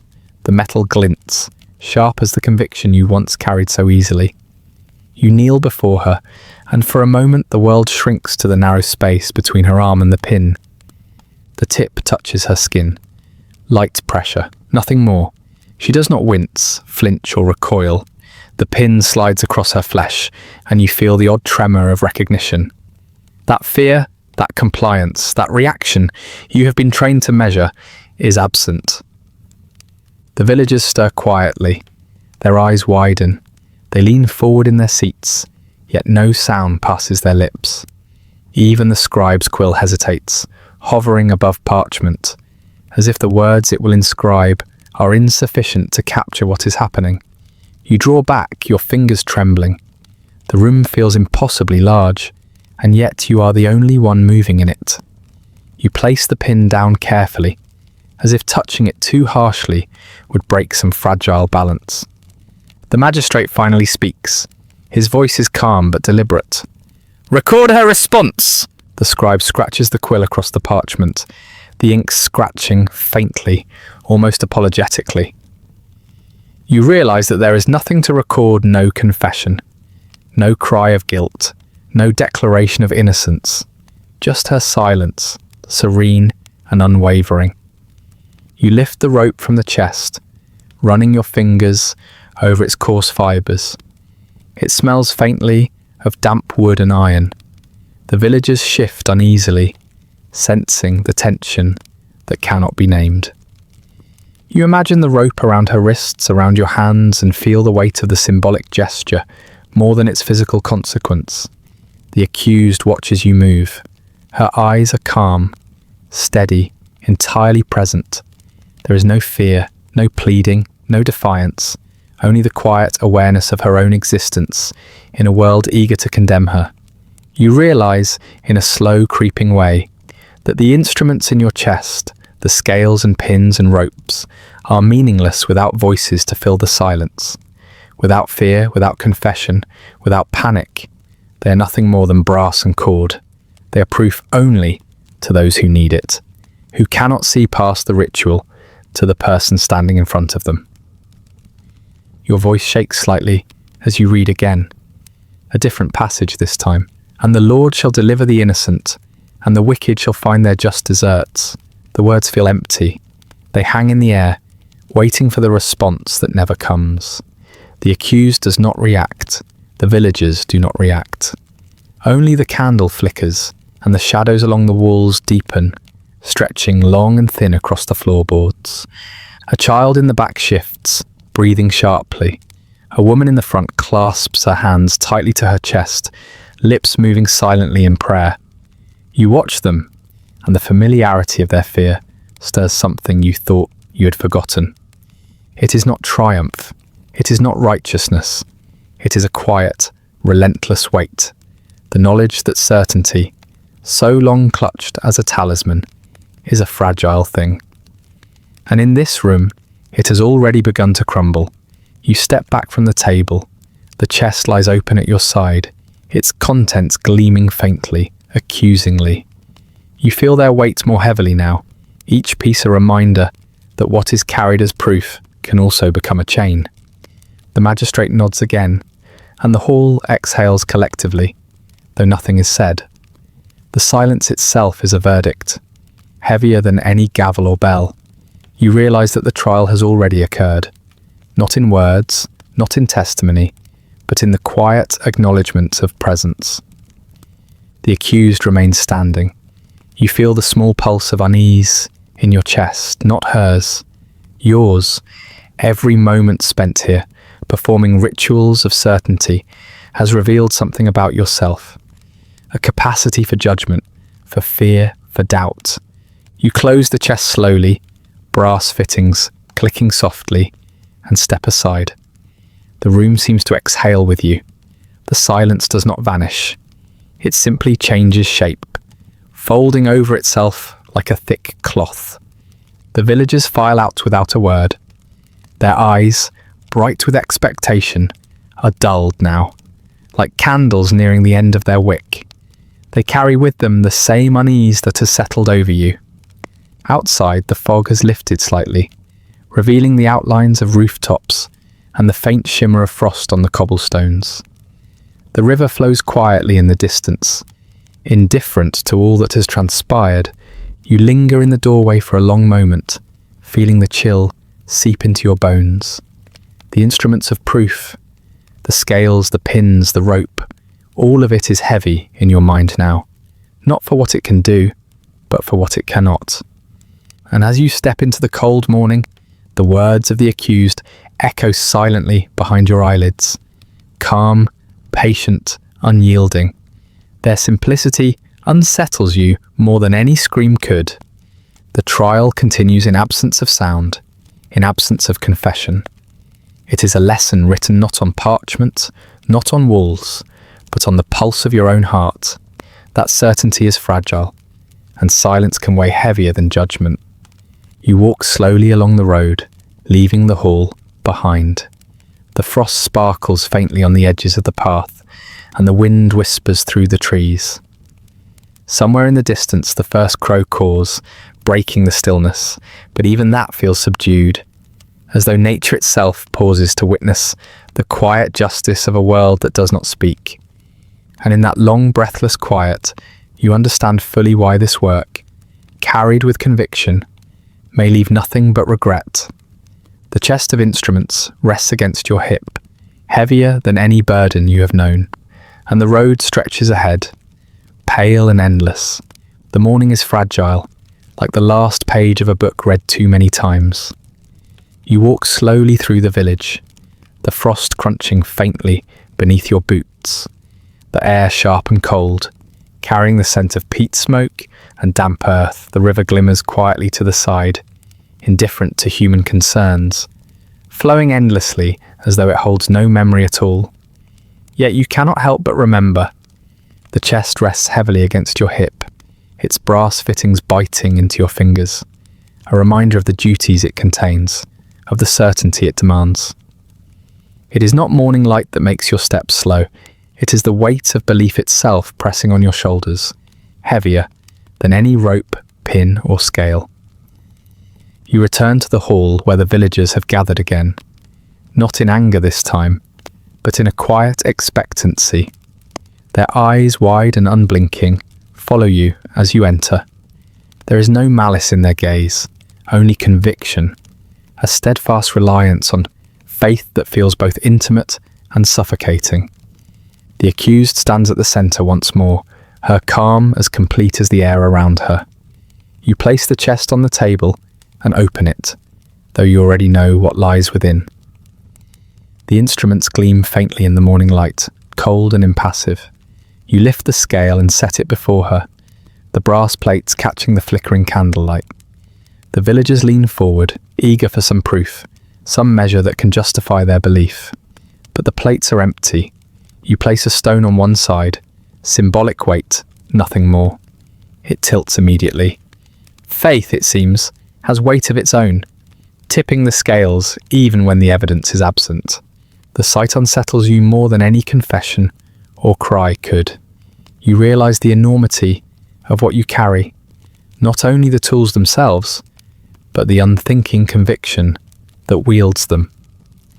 The people in the hall believe themselves protectors of virtue, instruments of divine will, and yet their faith bends reality to their desires, shaping guilt where none exists.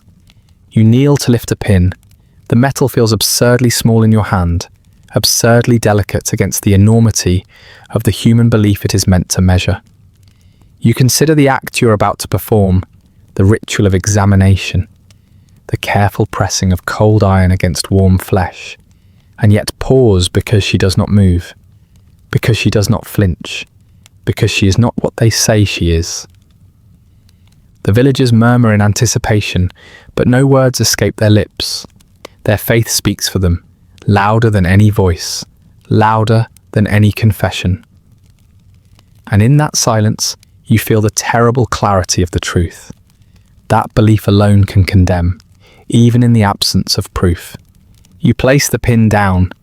The scale still tilts, as if mocking you, as if reminding you that certainty, once invoked, does not need reason. It only needs obedience. You stand, the room pressing against you, the chest heavy and insistent. You glance at the accused. She meets your gaze unshaken, almost patient. There is no anger, no fear, no defiance, only a quiet awareness of her own presence in a world desperate to assign meaning to it. You take a deep breath. The words of scripture roll through your mind, familiar yet suddenly hollow. The Lord sees all, the wicked shall not escape his sight. And you wonder, with a tremor in your chest, whether the wicked are only those who oppose God, or whether sometimes the wicked are those who believe they serve him. A woman rises from the front bench. Her hands are clasped tightly, her lips moving in silent prayer. She bewitched my child, she whispers, though her words carry more hope than accusation. The child sleeps quietly at home, unaware of the ritual that has consumed her mother's day and the village's belief. You nod almost imperceptibly, as though acknowledging her fear while questioning it. It is not your place to comfort them, nor is it your place to oppose them.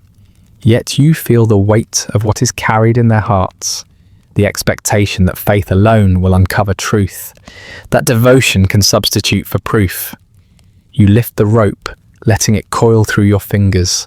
Its fibers are coarse, rough, and unmistakably real. The villagers watch in silence, eyes bright, waiting for the inevitable. But you hesitate. The rope is not the instrument of truth. It is the instrument of belief made visible, a way to embody conviction in the physical world. And now, faced with her calm, you see the danger. That faith, when untethered from reason, becomes cruelty disguised as justice. The accused shifts slightly. Her eyes follow the rope, though her expression remains unchanged. She is fully aware, perhaps, of the spectacle, of the ritualized theatre of guilt and suspicion. She does not fight it. She does not plead. She simply is. You return the rope to the chest. The weight of the instruments has not lessened. It has intensified, pressing not on your arms, but on your conscience. You realize that belief, once empowered, is heavier than any pin, any scale, any rope. It bends reality, alters perception, and leaves no room for doubt. The scribe scratches the quill across the parchment, recording the ritual, the testimony, the performance of guilt. Yet he does not record the quiet truth that sits in the middle of the hall, calm and unyielding. You glance at him. His eyes flicker toward you, uncertain, and you recognize the faint tremor of doubt, the same doubt that has been creeping in since the river, the hall, the night without sleep. The magistrate leans back in his chair. His gaze rests on the accused, then moves to you. There is a subtle tension in the set of his shoulders, an unspoken question about the limits of authority, about the nature of proof, about what happens when faith outweighs evidence. You feel the same tension coil in your chest. It is not fear of the accused. It is fear of the belief you have carried all this way. that it can be used, abused, or misapplied without ever noticing the harm it leaves behind. You place the scale down and step back. The room seems to exhale with you, though the silence remains thick and unbroken. The accused stands, untouched by the ritual, unshaken by the expectations of the villagers, a quiet testament to the resilience of truth in the presence of unquestioned belief. Outside, the morning has strengthened. Frost glints along the edges of the cobblestones, and the river moves steadily, indifferent, reflecting the pale sky. You hear a bird call, sharp and solitary, and the sound seems almost alien in its simplicity. You walk toward the door. The villagers follow, eyes heavy with expectation, yet empty of satisfaction. Their faith remains, untarnished and unyielding, ready to tip scales and twist truth whenever necessary. You linger at the doorway, looking back. The accused does not move. She does not call out. She does not protest. Her silence is a mirror, reflecting the weight of belief more clearly than any tool or scripture ever could. The chest rests at your side. Its instruments gleam faintly, reminders of ritual, of proof, of human certainty. But you realize that they have never contained the power they seem to hold. The true weight lies in the conviction that believes itself absolute, the faith that bends reality and obscures innocence.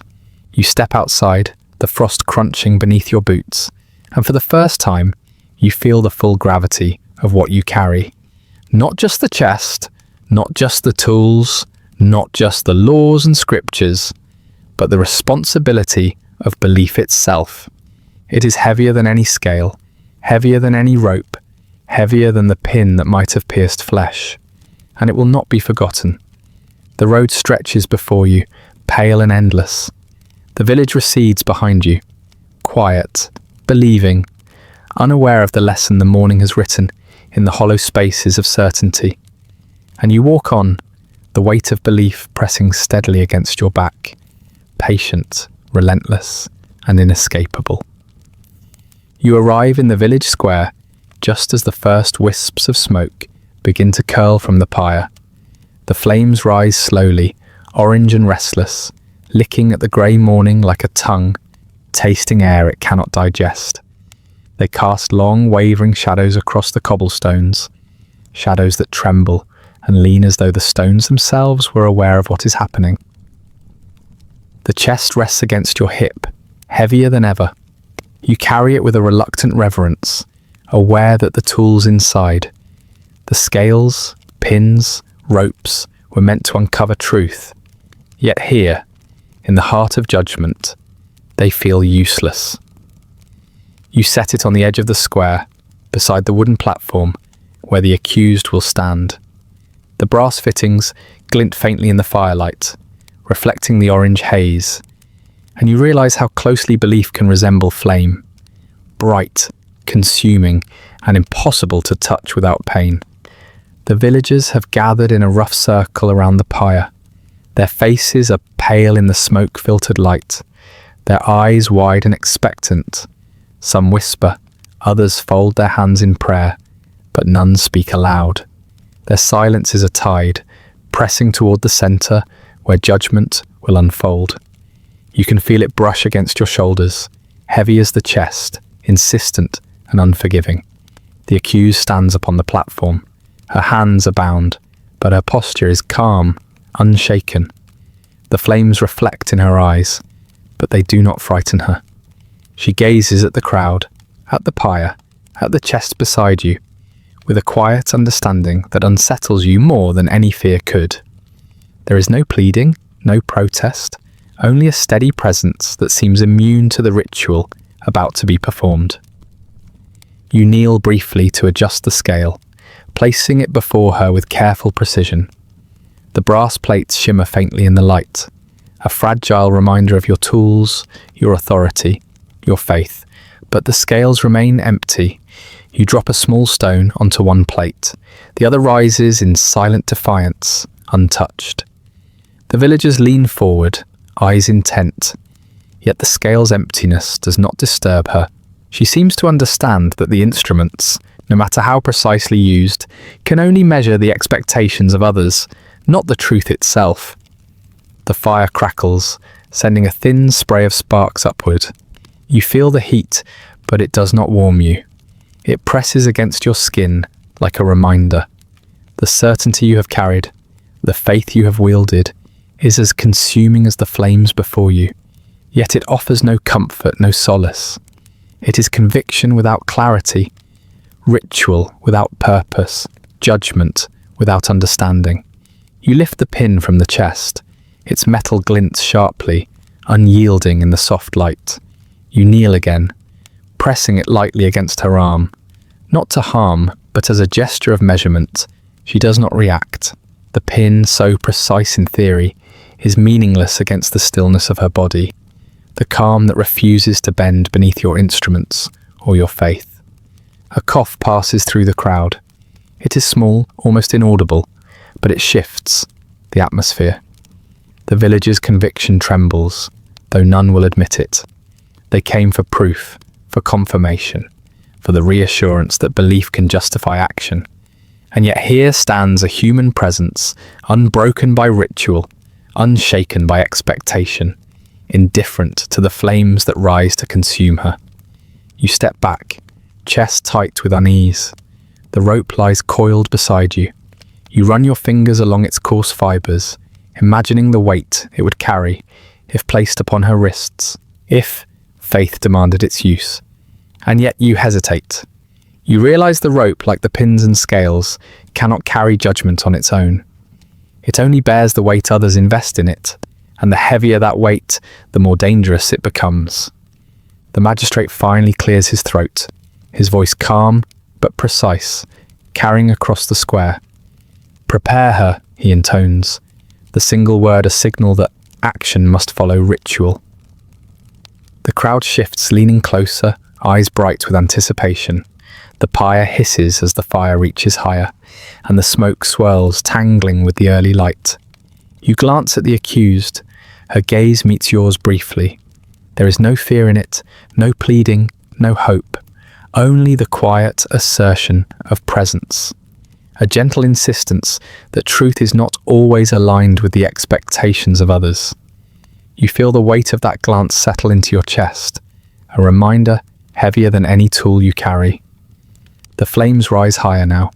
They lick at the timber, hungrily, impatiently. Smoke curls in twisting grey tendrils, obscuring the edges of the square. The villagers stir, some pressing their faces forward, some whispering prayers they cannot hear. Their faith burns brighter than the fire, yet it is hollow, unanchored. It offers warmth to no one, not even to themselves.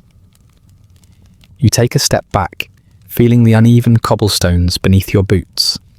Each one seems etched with memory. Footsteps of the accused, the magistrate, the villagers, and you, all pressed into the earth by expectation, ritual, and belief. Each stone is a witness to certainty that can harm as easily as it can guide. The accused shifts slightly, not to resist, not to plead, not to acknowledge. She simply adjusts her stance, steady and composed, as though she were standing beside a river, indifferent to the banks, the current, and the shadows that stretch across the water. Your hands hover over the chest. You consider the scales, the pins, the rope, the instruments of proof you have carried from village to village. They are useless against her calm, powerless before the conviction of the crowd, yet their presence insists that they matter, that someone must obey, measure, judge, even when the truth refuses to be captured. A sudden gust of wind sweeps through the square, rattling the flames, sending sparks spiraling into the grey morning.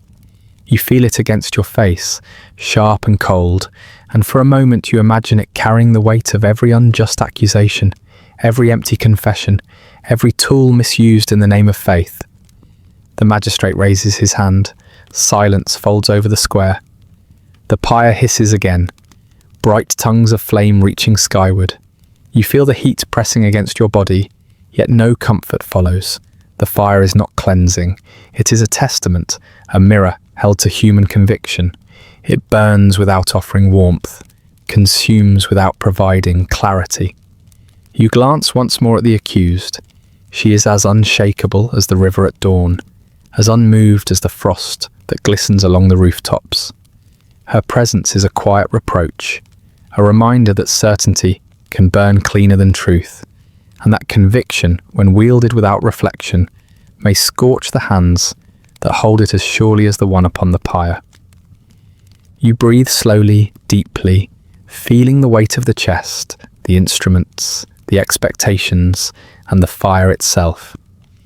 Each element presses into you, a lesson in humility and regret. You realize that belief, untempered by doubt or compassion, is heavier than any stone or pin, more consuming than any flame, and colder than the winter air that sweeps through the square. The villagers watch, silent. Their faith burns brightly, eagerly, yet it warms no one. The accused waits, serene. You stand, chest heaving, the chest at your side, instruments gleaming faintly, all reminders of a duty that carries as much sorrow as purpose. And as the fire rises, licking the sky with its grey smoke and pale flames, you understand fully. Certainty can burn, conviction can consume, and tools of judgment can measure nothing against the quiet presence of truth. The wind carries the smell of smoke, the tang of iron, the faintest trace of the river. You step back, away from the platform, away from the pyre, feeling the weight of belief settle over you like frost. It will not leave you. The flames hiss, but they do not warm. The road stretches ahead, pale and unbroken, beneath a sky that seems endless. Your horse trudges through frozen earth, its hooves dull against the packed soil, and the chill in the air clings to your cloak like a second skin. The village you leave behind disappears into mist and memory, its pyre still smoking in your mind. Flames licking the morning like a reminder of faith unchecked by reason. You cannot shake it. The weight of belief, the instruments, the silence, and the calm of her presence, all of it rides with you now, pressing against your shoulders as heavily as the chest you carry. The wind moves through skeletal trees lining the road, their branches scraping against one another in faint, eerie rhythm. The sound is slow, deliberate, like the ticking of a clock whose hands measure not time but conscience. You listen to it, letting the rhythm seep into your thoughts, carrying the memory of the accused, of the pyre, of every scale and pin you have ever lifted. There is a hollow space in your chest, a quietness that feels both empty and full, waiting to be filled by understanding you cannot name. The villages you pass now seem smaller. Their streets are narrow, their people cautious, their windows shuttered. You hear the faint echo of prayers whispered behind closed doors, not loud enough to disturb the quiet, yet present in every careful step, in every hesitant glance. The gratitude of the villagers follows you, polite and insistent, yet there is a tremor in it, an apology they do not speak aloud. You sense the fear that underwrites their thanks, a quiet acknowledgement that belief, once unleashed, can burn more fiercely than any fire. You dismount briefly at a crossroad, where the frost has formed delicate, crystalline patterns along the edges of the stone. You run your gloved fingers over them, tracing the fragile geometry, and in the silence you feel the echo of the tools you carry. The scale, the pin, the rope, all instruments meant to measure certainty, lie dormant against your hip, but their presence is a quiet, ever-pressing weight. You wonder, as the wind carries the scent of earth and wood smoke, whether you have ever measured truth at all, or only the belief others invested in it. Your horse shifts beneath you, snorting softly, breaking the stillness.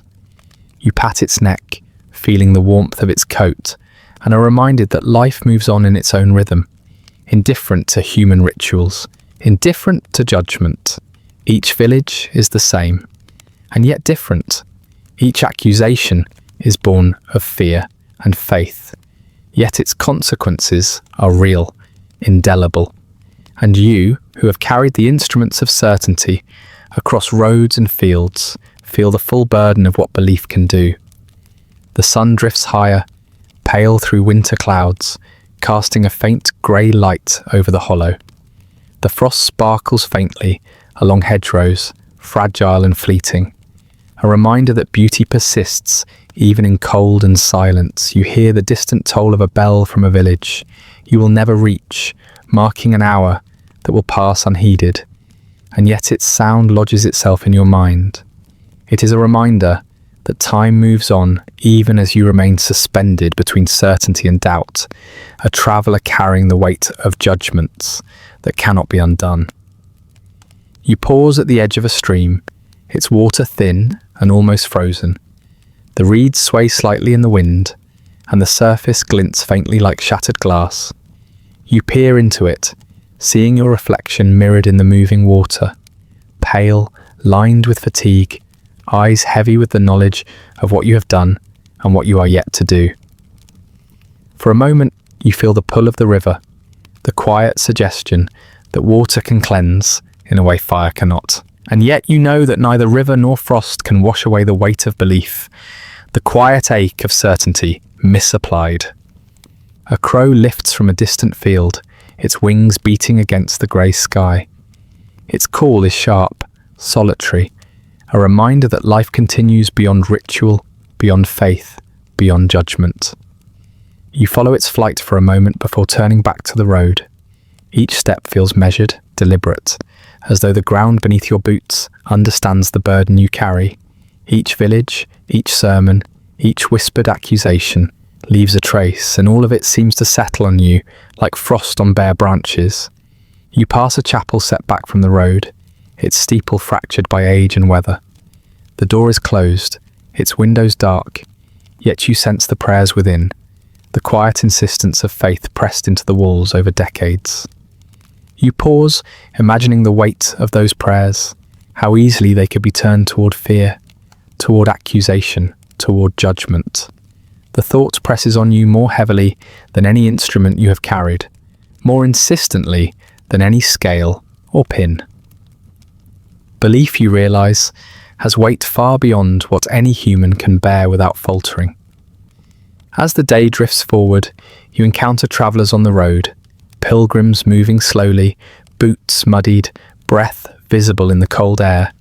They nod politely, offer quiet greetings, yet you sense the caution behind their eyes.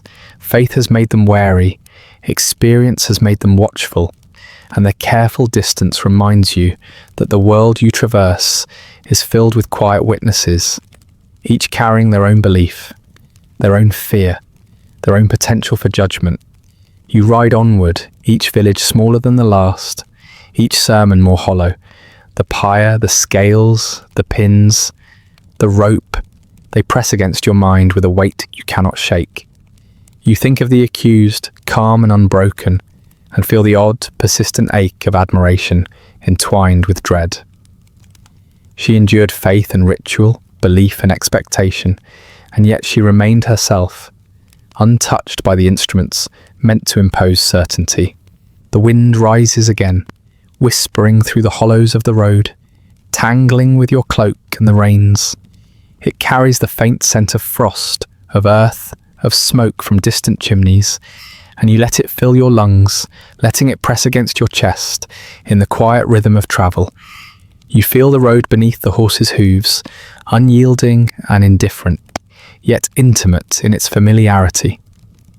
Every mile is a meditation, every step a reminder of what belief can do, how easily certainty can become cruelty. At the crest of a small rise, you pause once more. Below stretches the hollow, a series of villages, fields and streams, all muted under a pale sky. The frost glints faintly in the sun's grey light, and in that quiet you sense the path you have walked, the faces you have seen, the judgments you have delivered. The road ahead is no less long, no less burdened with expectation, and you realise that the journey itself is the punishment, the slow accumulation of certainty, doubt, regret, and the ever-present weight of belief. You take a deep breath, the cold air biting your lungs, and set your gaze on the horizon. The road is empty, save for your horse, and the faint echo of a bell from a distant village. The hollow seems endless, stretching into mist and memory, and you understand that the journey will continue, not just across frozen earth, but through the conscience you carry, across every village, every accusation, every tool of judgment, every act of faith. The gratitude of the villagers, polite and trembling, follows you in memory. Their faith, unwavering and heavy, presses against your chest, even as the hollow stretches ahead. You know now that belief carries weight, and that weight can crush as surely as fire or iron. And still, the road calls, indifferent, patient, awaiting the steps of one who walks it, burdened with certainty, yet haunted by doubt. Your horse moves forward, hooves dull against frozen earth, and you follow, the hollow stretching endlessly, pale and quiet, carrying the memory of every pyre, every scale, every calm gaze that refused to bend. The wind whistles through the hollows of the road, and the world presses gently but insistently against your shoulders, reminding you that the weight of belief is a companion that will not let you go.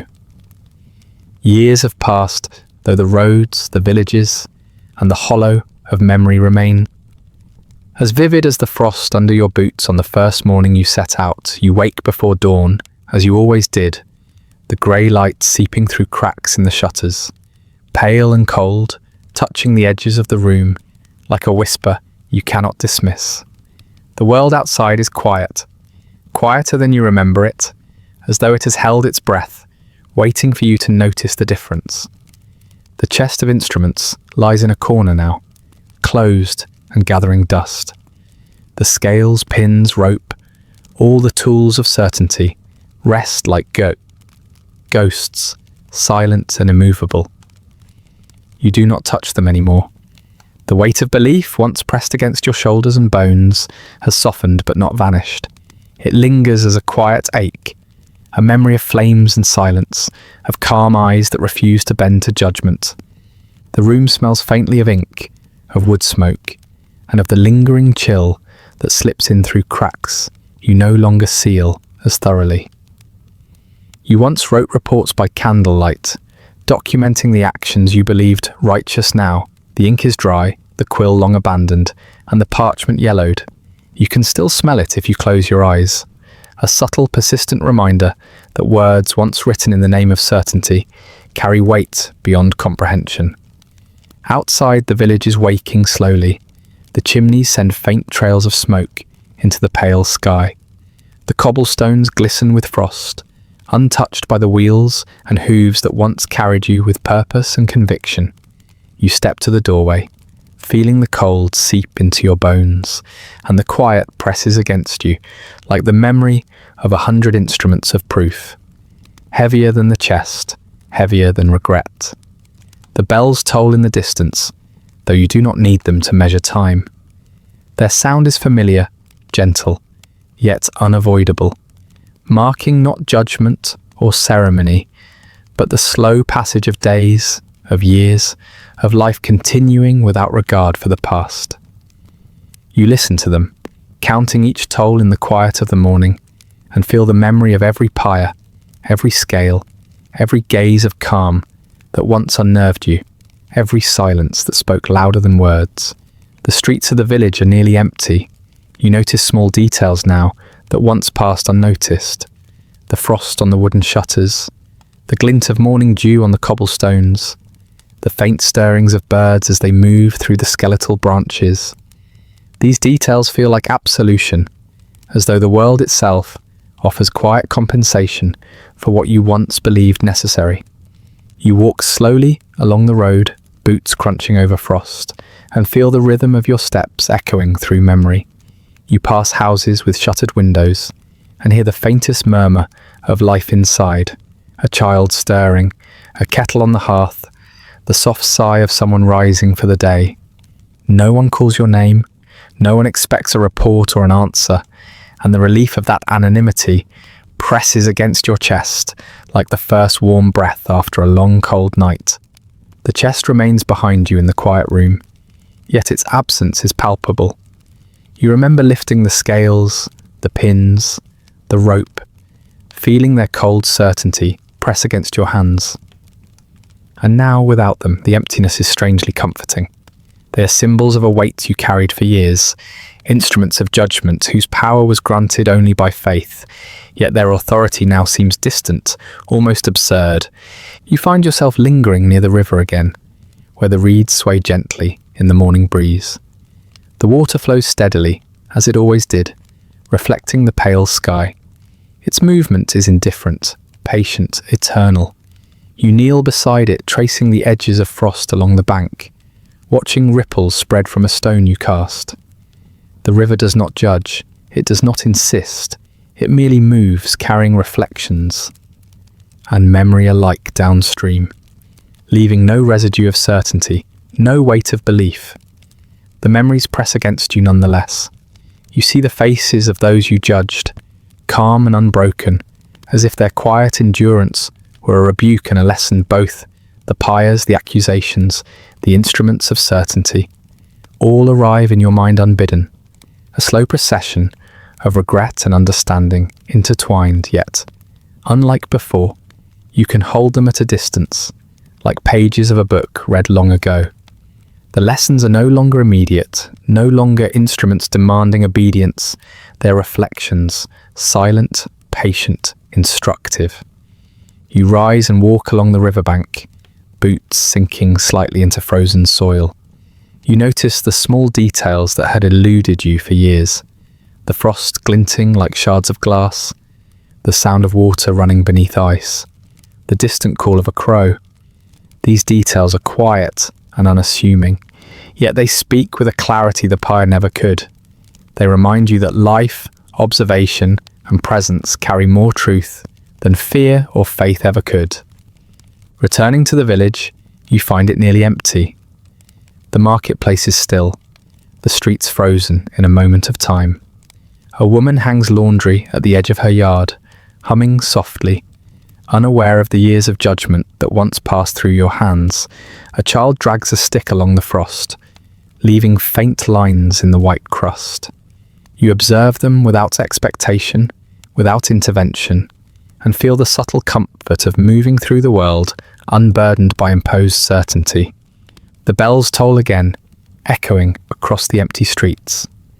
You hear them differently now, not as instruments of judgment or markers of ritual, but as reminders of endurance, continuity, and the quiet persistence of life.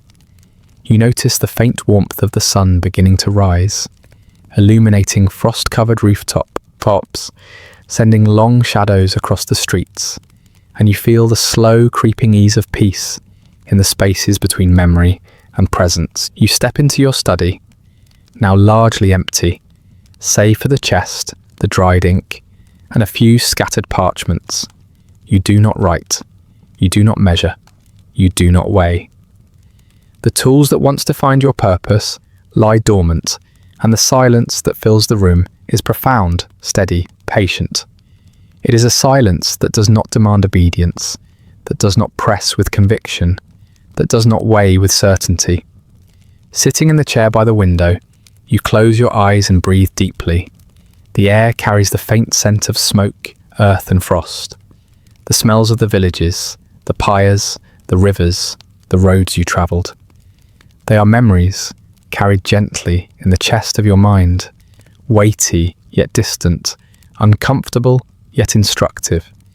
You realise at last that regret is not a punishment but a companion, steady and patient, reminding you that certainty, when wielded without reflection, can leave a man weary, hollow and cautious. The instruments of proof, the faith of villagers, the calm resilience of those you judged, all have become markers along a road that stretches endlessly backward and forward at once.